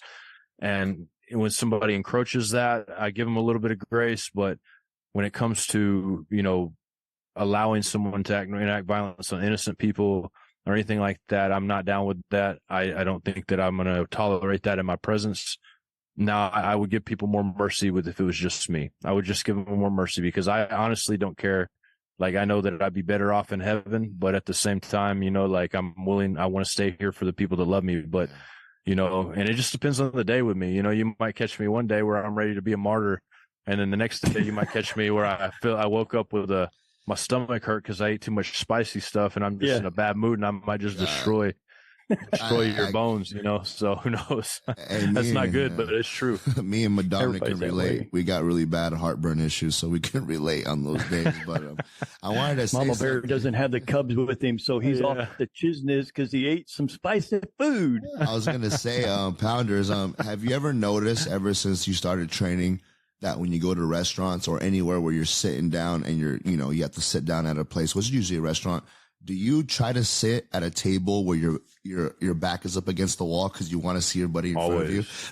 Every time. That's John. That's John. Where do I always got to sit? At the beginning of our friendship, I was like, what are you doing? Because it was like he would beat me to that chair. I just like it too. I mean, I never really did it for any reasons, but he has a reason. And it took me a while to figure it out until he finally told me. But he consistently, that's the first seat he sits in is directly facing the door. Every time. And it's not annoying. It's just his character. It's what he does. It's just for me, it's part of training. And It's just like a thing where you want everybody in front of you because you never know what's going to happen. Like you always, I'm not like some kind of crazy person, man. There's going to be a fight every second, but no, it's there because like when you train this kind of stuff, it's no different than learning your ABCs. They imprint it in you, your ABCs. And with fighting, jiu-jitsu, boxing, kickboxing, whatever it is, if you have a good coach and you're there for a while, you're never going to forget this training, no matter what. Let's say you do it for a year and you quit for 3 years. You're going to be rusty at it when you start again, but you're going to remember everything. It becomes natural. So this whole thing, like the one thing you don't want in self-defense is someone getting behind you because God knows what they're going to do. So you always want to be in a situation where everything's in front of you. You want to see everybody in front of you and you want the exit right next to you. So that's something that I developed over years of training. Well, it's, I'm looking at the chat room and the training part. That's why I asked the question. If you're training now, you've got a few years under your belt, is it less likely that you'll pull the trigger? Now we got kids going, okay, the confidence part. When you are training, when you guys initially started training in your skill set of boxing and jiu-jitsu and other forms of, did you have a confidence? And was it wise how you used it? Because I've noticed one or two comments in the chat room from probably lesser aged individuals that are like dealing with this at high school level. Is there confidence that they can gain from that? What did you learn? Without a doubt, man, because for some reason people are really scared to get in a fight. And that's because they just never had to and never gotten one or anything like that. But used to it wasn't that way. That's why people didn't really used to talk to people the way that they do now, because I mean that was just like an everyday thing for people. You remember the old times. If you got in a scuffle, you get in a scuffle, and that's it. You got in a scuffle, and if you talk to people, but you're gonna have to deal with it because there was no internet. You weren't talking smack over the internet. Now people have got accustomed to dealing with people in disrespect, and people have got accustomed to receiving the disrespect. So it's a different environment, but the confidence that you get from it is that you are not scared. If that person does attack you, you're not scared. Like there's no fear there. Like in fact, sometimes you kind of wish they would, and there's no fear. And so there's confidence there. There's also the confidence knowing that you got nothing to prove. It's up to them to prove it. If they want to prove it, you have nothing to prove. You train on a daily basis. You feel good. You already know what you're capable of, and that's the confidence I see now. There are people that take advantage of learning how to fight, and they do hurt other people, and they're just bad people. But overall, most of the people that I know that know how to fight are pretty confident, but they're also pretty respectful, and they're pretty solid people, man. I would say that 90% of the ones that I know, the fighters that I know are solid people that I would want in my corner. Had I go to war, or had I have to go to bat, they need to go to bat for me or something. They're people that I'd want in my corner. Yeah, absolutely. And I agree with that. Ever since I got into this martial arts things, like I said, I didn't just do boxing. I did boxing and I did American kickboxing, which is basically Muay Thai and Taekwondo put together. And I also did Taekwondo straight up just to get the flexibility and the acrobatics and the footwork. But the point is that when you're in this community, you're rubbing shoulders with millionaires, poor people, cops, FBI, surgeons, criminals. And guess what? Everybody gets along there. Everybody, all that beef goes out the door because you're all there striving for the same thing. And no matter how much money you have, no matter what your status symbol is, it doesn't matter in that room. It's just what God gave you and what you have in your heart and what you're willing to put out. And that right there is beautiful to me. Because it doesn't matter. At that point, unless you're going to, hey, I'm going to pay you $1,000 now to let me beat you in sparring. I mean, that never happens. But like when you're in this room, doesn't matter if it's jiu-jitsu, kickboxing, when you're there sparring, it don't matter who the person is in front of you. All that stuff they have goes out the door. Don't matter. Their bank account's not going to help you. Their criminal record's not going to intimidate you. What's going to intimidate you is what are you going to feel that power or not? What's going to happen? And then when you get there, after the sparring match is over, no matter if it's a hard sparring session, sometimes my nose will be broken. I'll give them a black eye. You know what we do after the bell rings? man, bro, you got me good, man. You got me good. Hey, let's all get dinner after this. Like, that's what it becomes. Fighting no longer becomes something so personal. It becomes just another thing that you do. Like, you have to go to the restroom, you know, you have to brush your teeth, and then you have to learn how to defend yourself. And it becomes something so unpersonal unless someone makes it personal. You get what I'm saying, Yeah, John? it's just an everyday thing. I know you're so dead on with that. That's crazy, because that's what I told. Like, I guess that's the, you know, with my boys, I've ever since they've been old enough to even learn anything, I've had them in jiu-jitsu, I've had them learn striking, because I want it to be that everyday thing, like brushing your teeth, that everyday thing that you're just like, it's just what we do. This is what we do. And that it is a different ball game when that is the truth. I do find what you're saying to be 100% true, man. It doesn't matter what walk of life. There's one day I'm sitting there on the mat, a Hell's Angel and the captain of the police force the captain of the sheriff department are wrestling right there on the mat. That's you know a what I'm good saying? one. Like, you know, it's right there going on in front of my face. And so, and we have this saying, what you were saying, like, you know, when you're on the mat, it doesn't matter how rich you are, it doesn't matter that. We always say the mats don't lie. Yeah. And it doesn't. It is what it is. Once you're there, that's what it is. And it has nothing to do with, there's no intimidation there other than what you can do on that mat. So it is a cool place. It is interesting, man. You know, like, a lot of people find solace in going to certain clubs, going to different things. For me, like, going to the gym and being around like other men that are actually have similar feelings about manhood, similar feelings about life in general. There's a lot of Christians in MMA. Yeah, there is.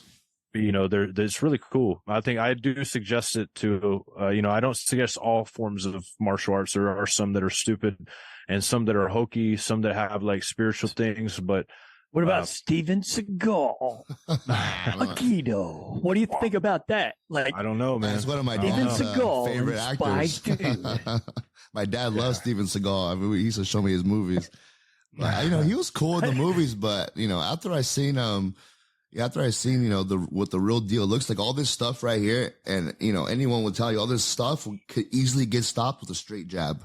Boom. Yeah, and all that's over. Get your butt kicked, man. Yeah, that's easy. All that stuff will just get your butt handed to you. It's a bunch of nonsense, man. And I'm pretty sure you heard that one of the story. reasons why at the beginning of the thing we had Rocky Balboa talking to his son in the movie, like, you just keep moving forward. I thought tonight's conversation was going to lean heavily into that. You just take the punch and keep moving forward. You got no choice in it, unless you just want to give up and just crawl up in a ball and give up. No, you can't. We're living in a world that's getting darker and darker, and we can't be that kind of person. Yeah. Don't give up. Get up. I can see America popping off any day now.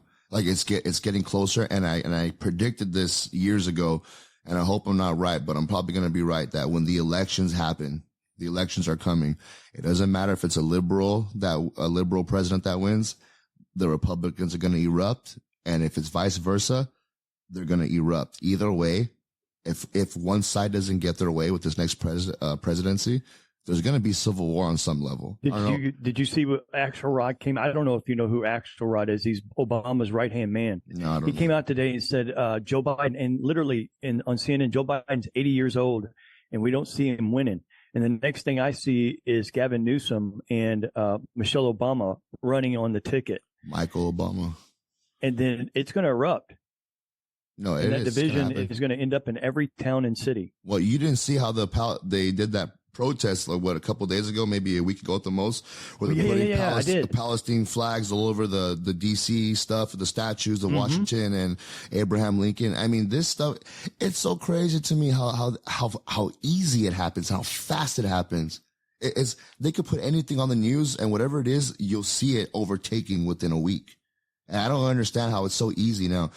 I mean, the lot of men, I mean, the whole personality of the world that I see, especially in America, the men are weak.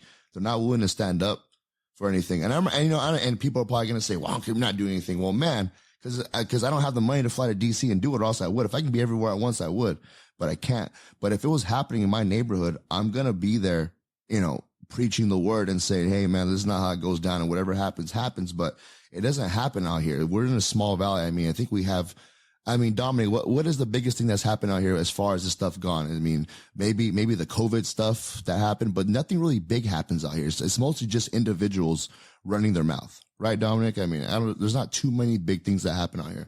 But if it does happen, No, you know, not really. no. It's mostly just LGBT stuff and a few protests in front of the Jewish temples. That did happen, yeah. But nothing really like outrageous. Not you know, people violence or killing nothing, each other. Yeah, no, it's not too bad.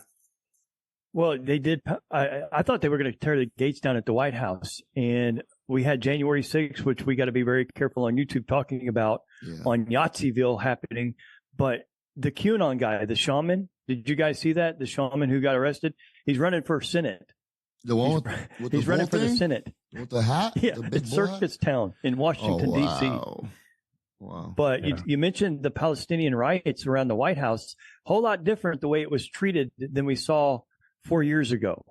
And this country is on the verge of something. I don't know what, but I can feel it as well.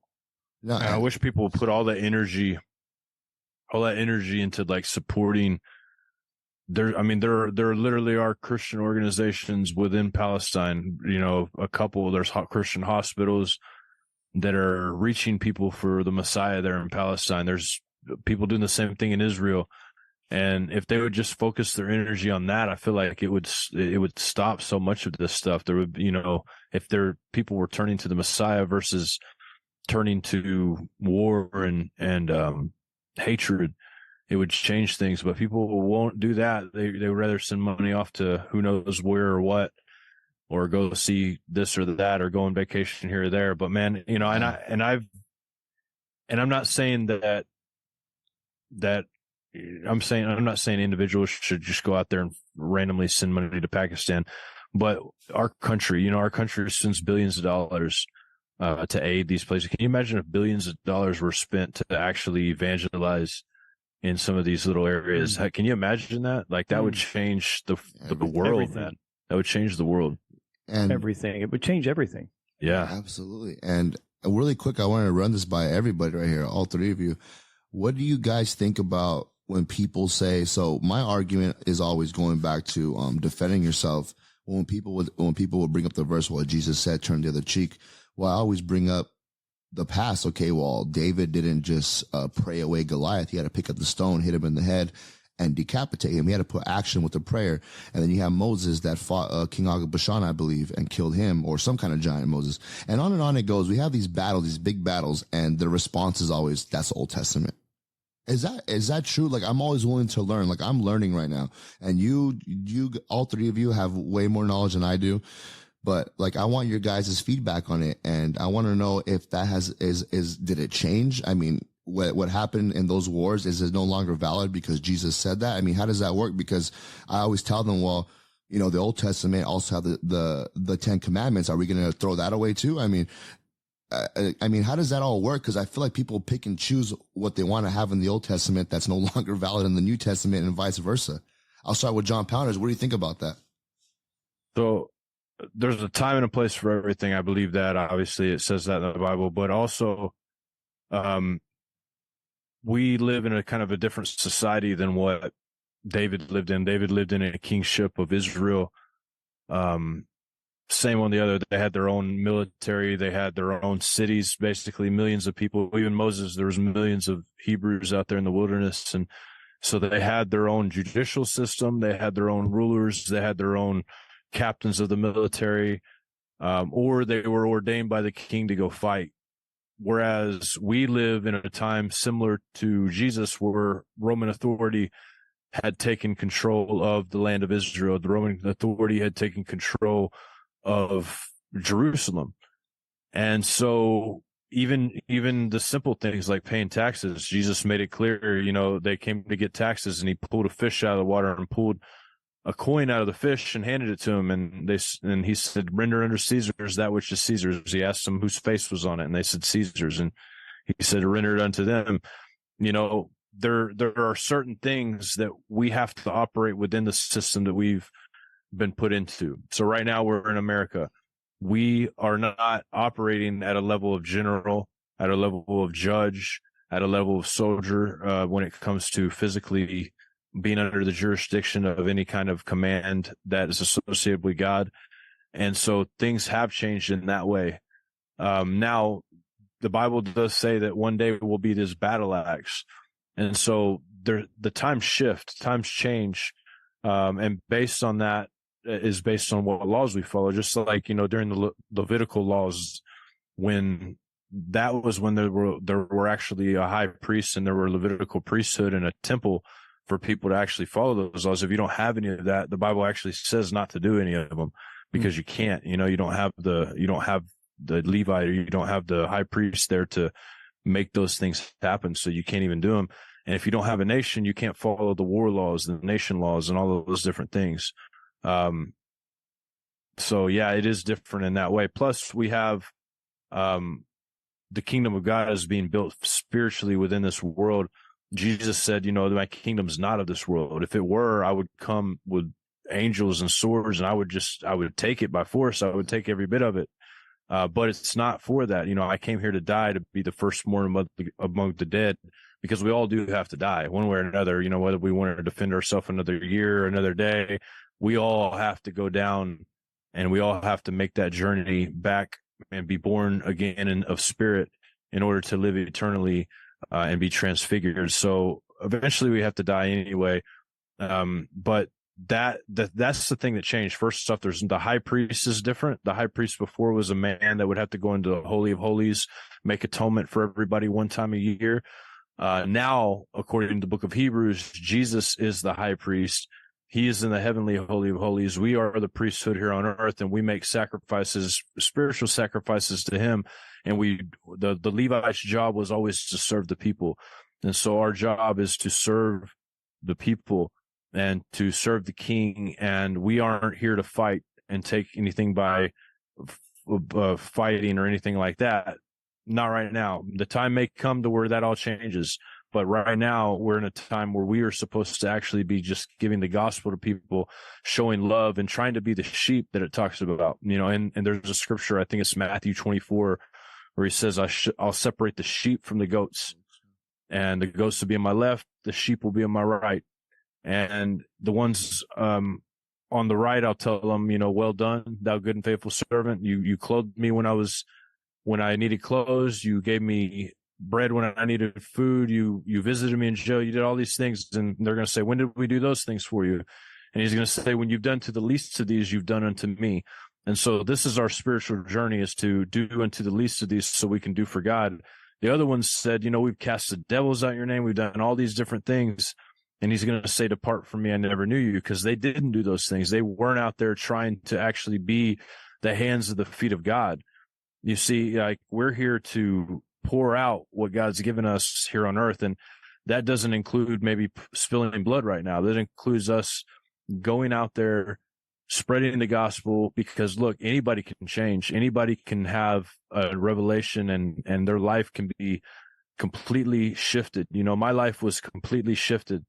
Although if I would have run into myself a few years ago, I probably wouldn't have that much mercy for myself. If I were to get into altercation, I probably would have killed myself, because I would have been like, this guy's dangerous. He's got a gun, this and that. I would have dispatched him myself. So I understand that sentiment, but at the same time, God had a different plan for me, and you don't know the plan that God has for every individual.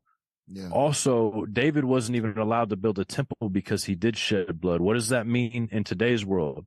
He was shedding blood. So what did it mean that he couldn't build the temple? Because he had blood on his hands. And does that mean anything for us now? The Bible says, if you shed blood, by man's shall your blood be shed. It also says in Revelation that the scripture, let me pull it up, but it says that this is the patience of the saints. Those who lead into captivity shall be led into captivity, and those who kill by the sword shall be killed by the sword.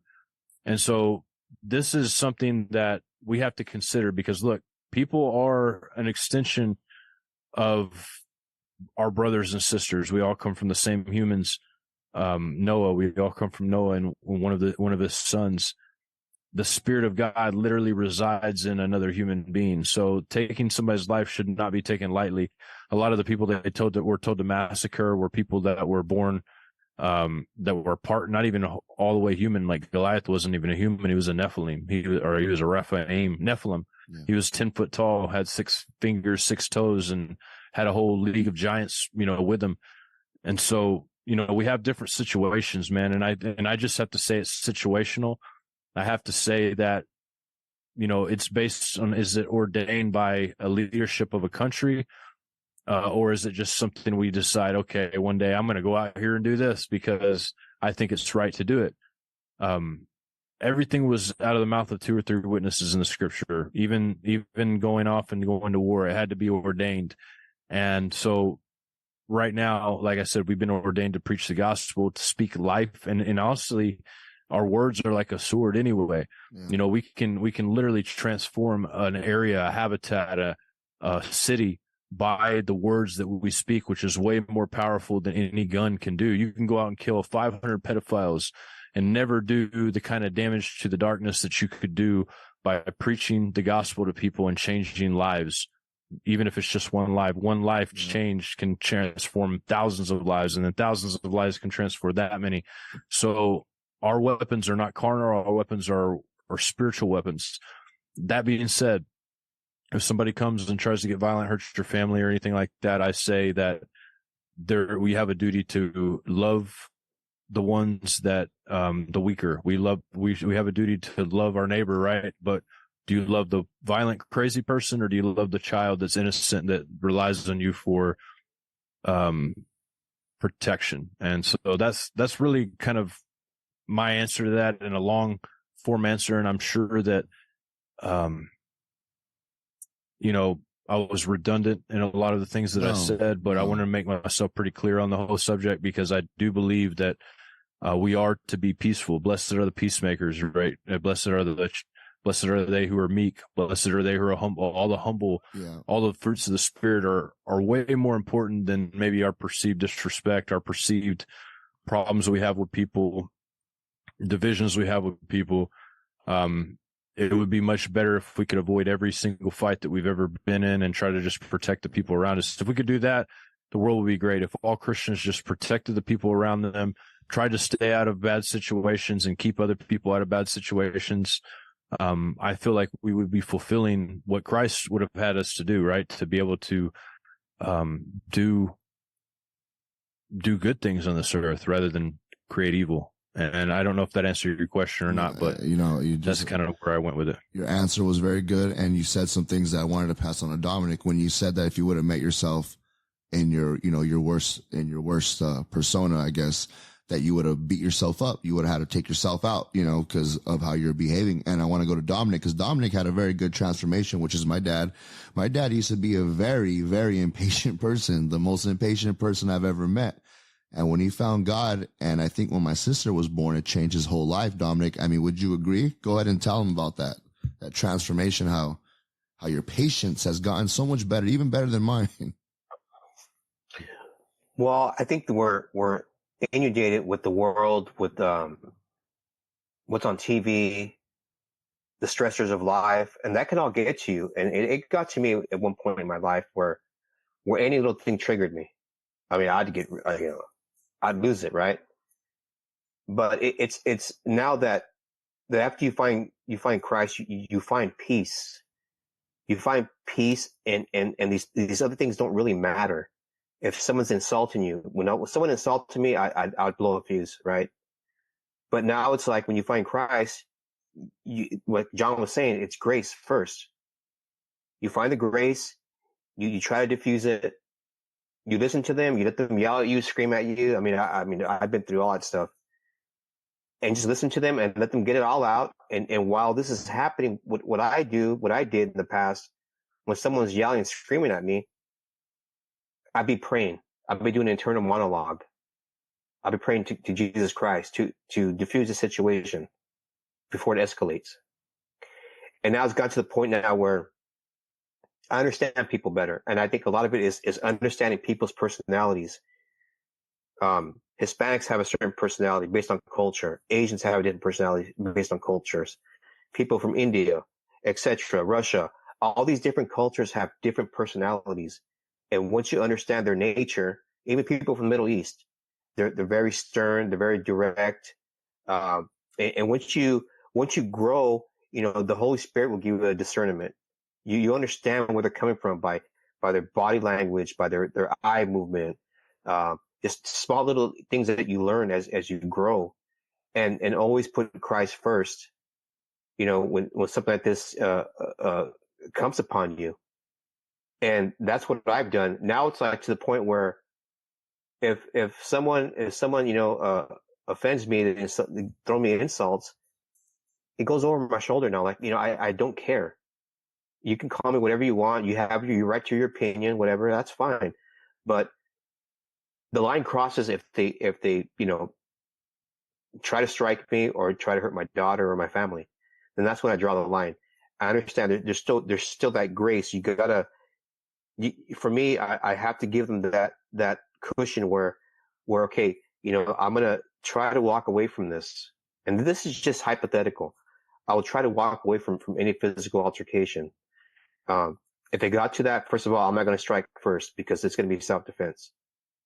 And but what we should do as believers in Christ is we should always look to diffuse a situation. And when someone's screaming and yelling, if you're a person that gets upset when someone's yelling at you, if it's your best friend, if it's your girlfriend, or it's your wife, this and that, you know what? You got to understand that you have to listen to the person, because a lot of arguments start off with assumptions, especially in relationships. There's always assumptions, they're always assuming something, but they never ask the person directly, is this really going on? What are you doing? This and that. It's always assuming, and that usually triggers the other partner into, wait a minute, you're blaming for something I didn't do, because there's no communication. And that's what I've experienced in my life, that when there's no communication, there's assumptions. And I understand that because I also took a lot of psychology courses and on relationships too. And there's you got to have communication. You got to have Christ in your life. That gives you a lot of peace, a lot of understanding. But also for me, you also got to stand firm if that time arises. And like we were talking earlier on the show, that maybe someday this country is going to be invaded, and that's when you have to put your armor on. You have to pray about it. You have to ask Christ to protect you. But there may come a time where you're going to have to actually defend yourself. Yep. That's what I have. What do you think, John Hall? Well, your original question, listening to Dominic and John give those explanations and mixing the two, we're always talking about you guys reading your Bibles and rightly dividing it for yourselves. And, that question comes up a lot in social media. And to have the answer for yourself, to be able to speak like John Pounders or Lionel or Dominic or myself, you have to literally read it and then live it out so you can experience it. And that's what I would say. When it comes to the Old Testament and the New Testament, Jesus is now our high priest. John said it. I'm just going to summarize what he said. Jesus is our high priest, and the temple service is now not nullified. It's nullified. And so we don't do those things. So we have to go into the scriptures and find out what God wants us to do as a man, a woman, a farmer, a businessman, whatever it is, and then do it. That's what John said in a nutshell. Dominic mentioned something, talking about experience. All of us are now what? All of us are in our now 40s. I'm telling on ourselves. Or above. I'm 35. Well, you're there, dude. Almost. You're 35. You're like rounding the corner. So Might you're as there. well. So the experience that, we bring to this discussion is our age and what we've experienced personally. And many of our folks in the chat room, thank you guys for keeping up with the conversation tonight and talking about what we're talking about, which makes it a whole lot more interesting, looking and watching what you guys are talking. But listening to each of your all's explanations, I'm now ready for Lionel's explanations of why he thinks it is. I mean, it's a good question. So he's now wrestling with it. What does he think? About what specifically? The David and the stone in the Old Testament, and what do we do and keep our? I mean, is this a step you're going up right now? Well, like I said, when people always say, you know, it's the Old Testament, it's the New Testament, in my personal opinion, it's one big book. It's all together. And yes, there's some things that God said that have changed, but there's a lot of things that didn't change. Like, for example, some people always like to say, like, I always bring up the 10 Commandments because they always try to say, oh, you know, that's the Old Testament, especially when it comes to the LBGT community. They always say, well, you know, homosexuality was only banned in the Old Testament, in the book of Leviticus. And these are Christians saying this. And I'm like, well, so should we throw away the 10 Commandments? Cause that's a big deal. The 10 Commandments was in the Old Testament. If you want to argue that everything in the Old Testament is invalid, then the 10 Commandments are invalid. And then they always say, no, Jesus changed that when he said, what did Jesus say again? You guys probably know the verse, love thy neighbor. And what is, you know what I'm talking about? It's like 2 commandments, but it's basically all 10 in one. Do you know what I'm talking about? Yeah, yeah. Jesus said. So that's a common question, man. I think that people don't understand, what does it mean? You know, what does it mean to love God, and what does it mean to love man? To love God, he put forth the law. And if you love somebody, you're going to go by their code, right? Like, if my wife had certain standards when she married me, she wanted somebody who's going to love her, protect her, be there for her when she needs me, raise children with her. And that's the understood code of what it means to love her. Now, what if when we got married to her, I told her I loved her, but instead of loving and protecting her, I left all the time. I never came home. I cheated on her all the time. I beat her. I spit on her, whatever, like all these things that I could do that were opposite of the code that I have. I could say I love somebody all day long, but if I don't abide by the code that they expect out of me, do I really love them? Do I really care about them at all? And that's the thing. It's like people want to use that thing and say, well, it says that the whole law hangs on these.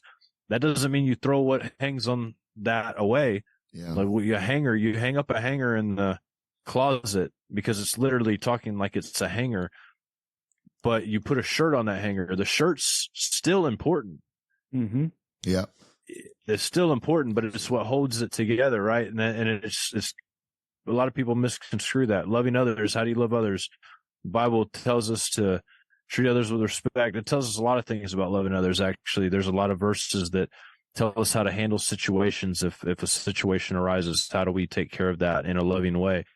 And so when people say the law is done away with, what they're really saying is you can live however you want. Yeah. Basically, if you can stomach it and it's good for you, then it's okay to do. But that's not at all what Jesus said. What Jesus said, he said, I didn't come to destroy the law, but to fulfill it. And he went on and said, not one jot nor tittle shall pass from the law until heaven and earth pass away. And heaven and earth are still here, gentlemen. Absolutely. As far as I know, unless I'm in an alternate AI world, no, heaven you're and not. earth are still here. So, which I want to add to that just real quick, and to the discussion, you guys can pick up with it. Where it says totally fulfill in the scriptures, in the King James, when you take it to the Strongs, it says poliru, and that word means to fully teach. So Jesus was saying, I'm here to fully teach the commandments. Go in and look at the Strongs for yourself. And it will say poliru. And what that means is fully teach the commandments. And if you look at the 10 commandments, the first 4, and John knows this, and Dominic and Lionel probably know this, but the first 4 is how we're to worship the living God. And the rest of them is how we're to live and love our neighbors. So John's spot on when he says, he came to fully teach the commandments, fully flesh them out for us stupid people so that we wouldn't stumble over ourselves. And yet 2,000 years later, we're still stumbling over ourselves. And there's the mercy that John's talking about and Dominic's talking about, and the grace. He shows it to us. You notice how people that have the Spirit of God, that really want to be good to others, that really want to love God, they figure it out. Oh, these commandments are actually good. You mean, it says not to murder people. I don't agree with murdering people either. Okay. It says not to lie to people. I don't agree with that either. How can you say that any of the commandments that we shouldn't follow? Yeah, anybody don't cheat on your wife. Yeah, like those. Yeah. Don't cheat on your husband. Don't steal someone's stuff. This is common sense. That's what I meant. Like back to South. All this stuff is like common sense to me. That that God already put in your heart. When the 10 Commandments were made, I feel like it was already written in our spirit too, because it's common sense. Like, let's just say I was born in some country and I never saw the Bible. And if I'm working my whole life, 20 years, I'm not going to appreciate some guy stealing all my earnings that I have saving for the past 20 years. That's going to upset me.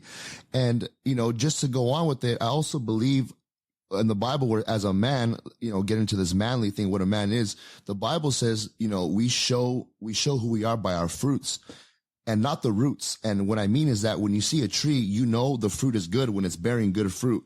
When the apple is nice and juicy or whatever the fruit is, you don't know by the roots. You can't see it. So when it says, the Bible says you bear your fruit, it's not just, I hate when people try to say, oh, it doesn't matter, how you present yourself, how you dress, how you do this, as long as your heart is good on the inside.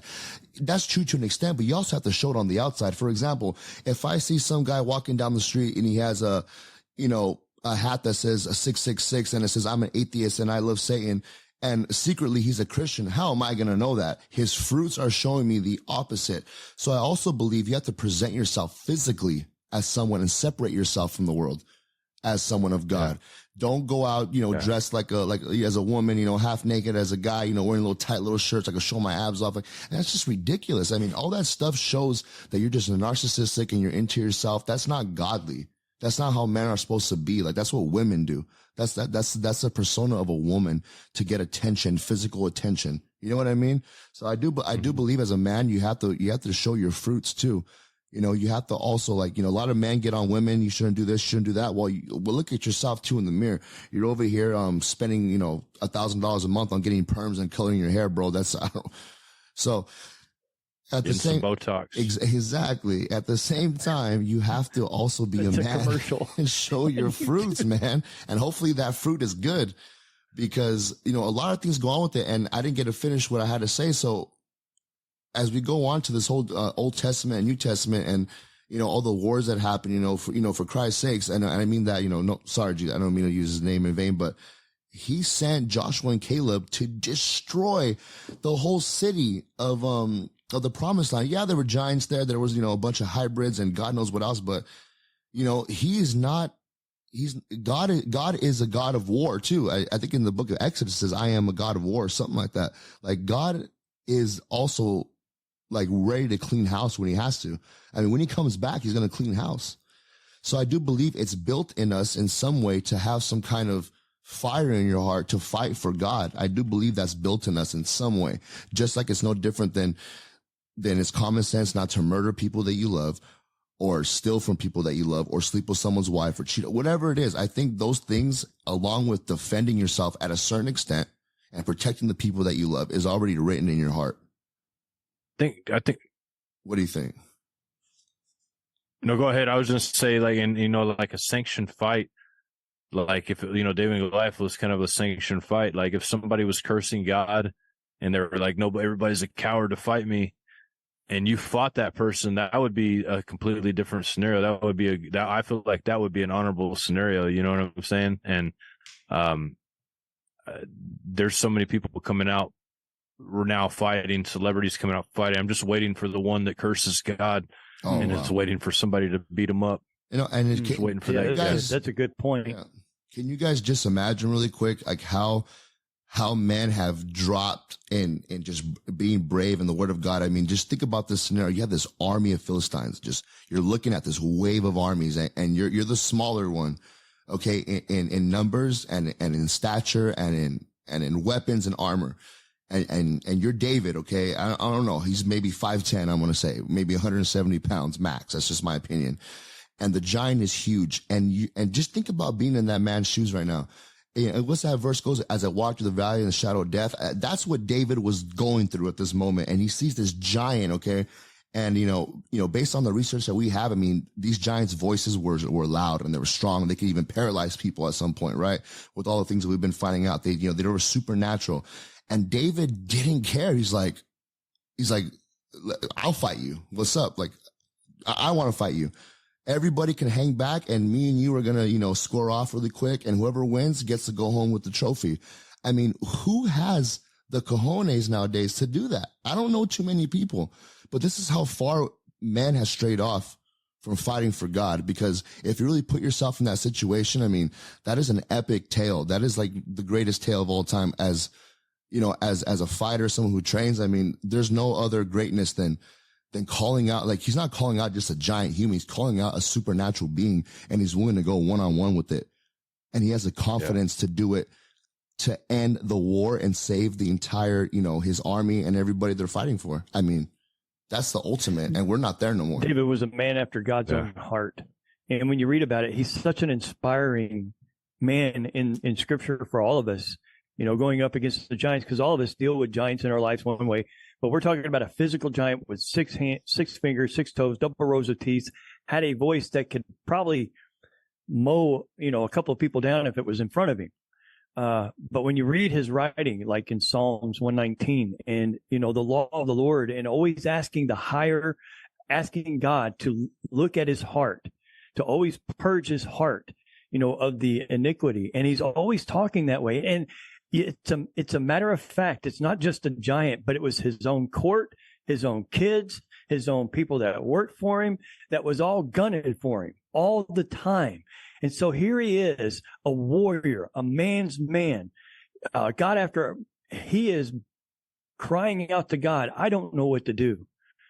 All I can do is trust you. Whatever iniquities in my heart, remove it so that I can have you on my side. And if you ever notice, the children of Israel, every time they went to war, it was ordained by God.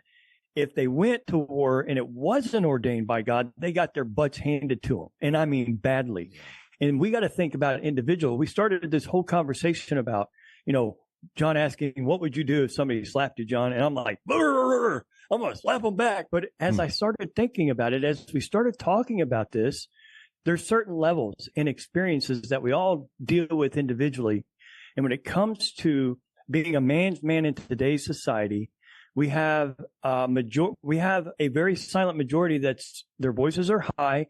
They're male feminists. They're male feminists, and they are mentally unstable.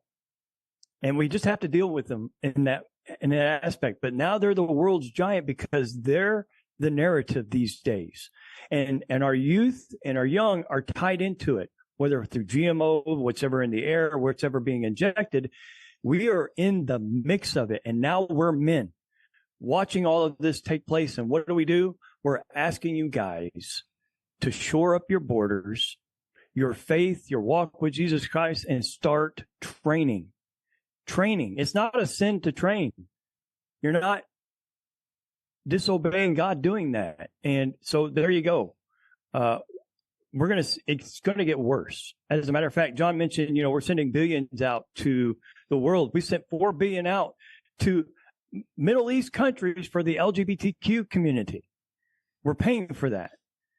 So this is not going to get any better. It's going to get worse. This feminism, this male feminism. When it comes to men, there's nothing worse than men who are weak leading anything. So now we're in the boat where we're 4 guys, men who think like men, biblical men, who are dealing with the world that's fallen, and so is everybody that's watching tonight. They're dealing with the same thing.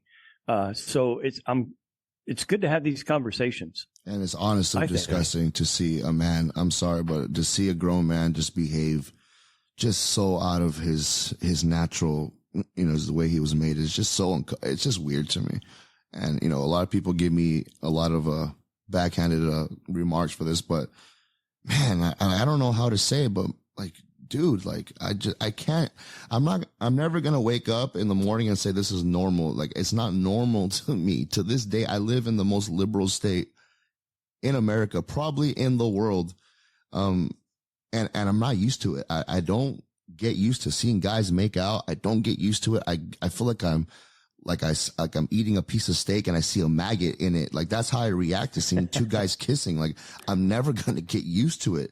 And every TV show that I used to like has transformed into 2 guys making out, or the female characters turn to 2 dudes, and then the dude character turn to a girl. And I'm not used to it, and I don't like it, and it's never going to settle for me. I'm never, ever going to say this is okay. And that's where I stand with this. It's never going to be okay ever in my life. That's what I got to say. Well, gentlemen, we are now on Eastern Standard Time, 12:13, 11:13 Central Standard Time, and MSTPST. I have no idea because I need to look it up. So what do you think about taking this show and taking the rest of the evening off? Oh, absolutely. I mean, if you guys have anything else to say, I think we should all say one more thing if we can. We can start on my screen from right to left. I got John, Dominic, you, and then me. However you guys want to do it. John, go first. I'll say this. Pray that, like Dominic was saying, be in prayer about this every situation you get yourself in during the situation. Ask God to guide it. God can confuse the enemy. He can change things. And really just perfect love casts out fear. To love people even when they're somewhat dangerous or whatever, is the quality that only someone who has the capability of being dangerous or having great hate can do. To be able to love somebody even in spite of the fact that they are not behaving in a natural way. So being able to do that, being able to be a warrior, but yet being gentle, being calm as a man is important. And women have their own, ways about them, obviously. And I can't even begin to understand all of those, but I can say that as a man, I think Lionel's right. There's certain things that are ingrained in us as men, and I think that it's important to not embrace every feeling that we have, every emotion that we have, every sin that our body naturally is inclined to, and try to train ourselves mentally, physically, spiritually in a way that we are going to operate on behalf of what we tell ourselves to do. A lot of people operate on behalf of emotions. They'll fly off the handle, start going and fighting somebody. A lot of people act based on reasoning, and that's what we need to be. We need to be men capable of great great violence and great, even just being persecuted. There's all kinds of capabilities out there. We need to be able to be a person that is a reflection of our Messiah, a reflection of God. And that's our job. And it's really not easy to do in this world. Nobody ever said it was going to be easy. Yeah. It's going to be a lot harder than you can even imagine. And a lot of people, they're like, well, why would you tell people that? It's not going to make them want to be a Christian. It's just because, look, life's not easy anyway. Life is really, really hard. What's going to be the hardest about being a believer is the rejection from the world. The rejection from the world, it sucks. It hurts to be rejected by the world, but you're going to be able to also have joy in situations where there maybe wasn't joy before.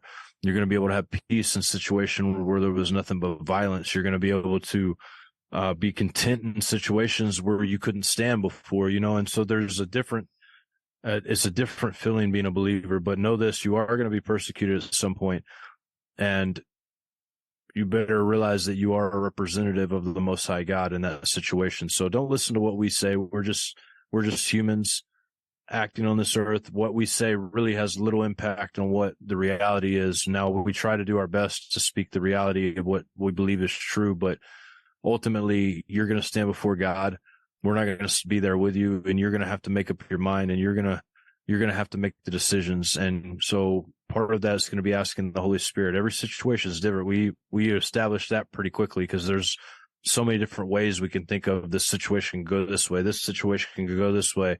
So that this could happen, this can happen. It's situational. And so without being led by the Holy Spirit, without being, having that as our guide, I think it's going to be really hard to handle this one. And so, my prayer to y'all, to God and for all of you is that we can just learn to listen to the Holy Spirit instead of listening to our own emotion, our own pride. And that's all I have to say tonight, fellas. That's it. Well said, John. Well said. Everything you said, 100%. I'm vibing with that, man. Like me and you are twins or something in another world. But yeah, I agree with you. Dominic, go ahead. You're next. Seriously. Go ahead, Dominic. I think always when you're in a situation, for me personally, it's always, if I know it's something bad coming upon me, I always pray. I always ask for Christ to intervene. I always pray and ask God to send the Holy Spirit to this person to restrain whatever demon is causing this excitement in these people. If it's thank God I haven't had to deal with this anymore, certain things, but it was always sending the Holy Spirit there to restrain this demon that's enticing this individual or individuals. If it's something on the street, if it's someone getting excited towards me, same thing applies. Pray, ask God, you ask Christ to come and protect you. Tell him to send his angels to guard you, and whatever happens from there, it's because Christ allowed it. But he'll always give you flashes in your brain and what to do in your mind, what to do next. Is it run? Is it fight? Is it, it's never argue with someone who's excited, who's upset about something. Never get drawn into that argument, because that argument, if you get drawn into it, and it's a demon, in my opinion, that's trying to entice you into this argument, and that escalates, and both people start getting louder and louder and louder and louder, and it gets to the point where it'll drive a person nuts. It'll drive you crazy. So, for me, my advice to the people out there, you can take it for whatever you want. If you find yourself in a situation where if it's your best friend, if it's your girlfriend or your husband, whatever, and you guys are arguing and stuff like that, you know what? Hey, just, let that person just get out whatever you have to get out, and just leave it at that, and just pray. Just keep praying. Don't engage. If it's on the street, if it's a personal situation, take off, go for a walk, just go, because you know what? The biggest regret when you get into an argument with someone you love is saying things that you regret later. The tongue is a sharp sword. So you got to be careful what you say, because that person, if they hurt you with certain words, they're going to regret it later, especially if you don't retaliate. And this applies, once again, if you're in a situation on the street, just pray about it. I get it. Pray about it. Always ask for protection, and then, take it from there. If you get attacked, then you know what to do next. I don't promote violence. I think violence is the last thing. The last line of defense is to protect yourself, but always try to avoid physical altercations if you can. What happens in the future? Is this country going to be invaded? That's a whole other podcast. That's a whole other conversation. But that's what I have on that. Go ahead. I agree with you. Go ahead, John Hall. What's yours? I want to hear yours. I'm interested. My final word is, guys, looking at the chat room and everybody in there, thank you for being with us tonight. I've enjoyed this conversation. It's one of the I think I like this conversation. We should have many more like this. I enjoyed it as a guy, as an adult, later at night, having adult conversations. I just enjoyed it. And that's what I want to say here at the final end. Thank you guys for being engaging. So Lionel, I'll give it off to you and let you send us off. Thank you for giving me the last word. I'm just very blessed, and it's very surreal that I get to have this conversation with two gentlemen, which is John and John, who I looked up to before I even met you guys, and to have this conversation, to actually get along and how we're getting along is an absolute blessing from God himself, and no other thing on this planet could possibly make it this easy to talk to you guys and to set us together. So I'm very grateful for the Lord Jesus Christ. I'm thankful for my father being part of the podcast. I mean, there's so many kids in the world who don't even have a father, and I have one doing a podcast with me who has the same ideas, and we share the same things, and I'm meeting people like you and John that have the same thoughts, and it's beautiful. It doesn't matter if it's across the states. You guys are like, I talk to you guys more than anybody else besides my clients that I have who are the boxers who have the same beliefs. But other than that, man, you two, and besides a couple people we talk to, you two are the only ones that I know that think the same way, believe the same thing, and we can actually talk about some stuff that goes in deep. So I'm very grateful, and I'm blessed. And like everybody else said, just, pray to God, when I say God, I mean Jesus. So the audience is clear. Jesus Christ is God. And he has all the answers at the end of the day. And I would definitely listen to it. If you have a feeling in your heart and your soul not to do something, then it's probably him telling you that. So with that being said, God bless everybody. And when things get bad, just, don't turn your back on God. God always has a plan for you. So yeah, that's what I have to say. That's about it. Yeah.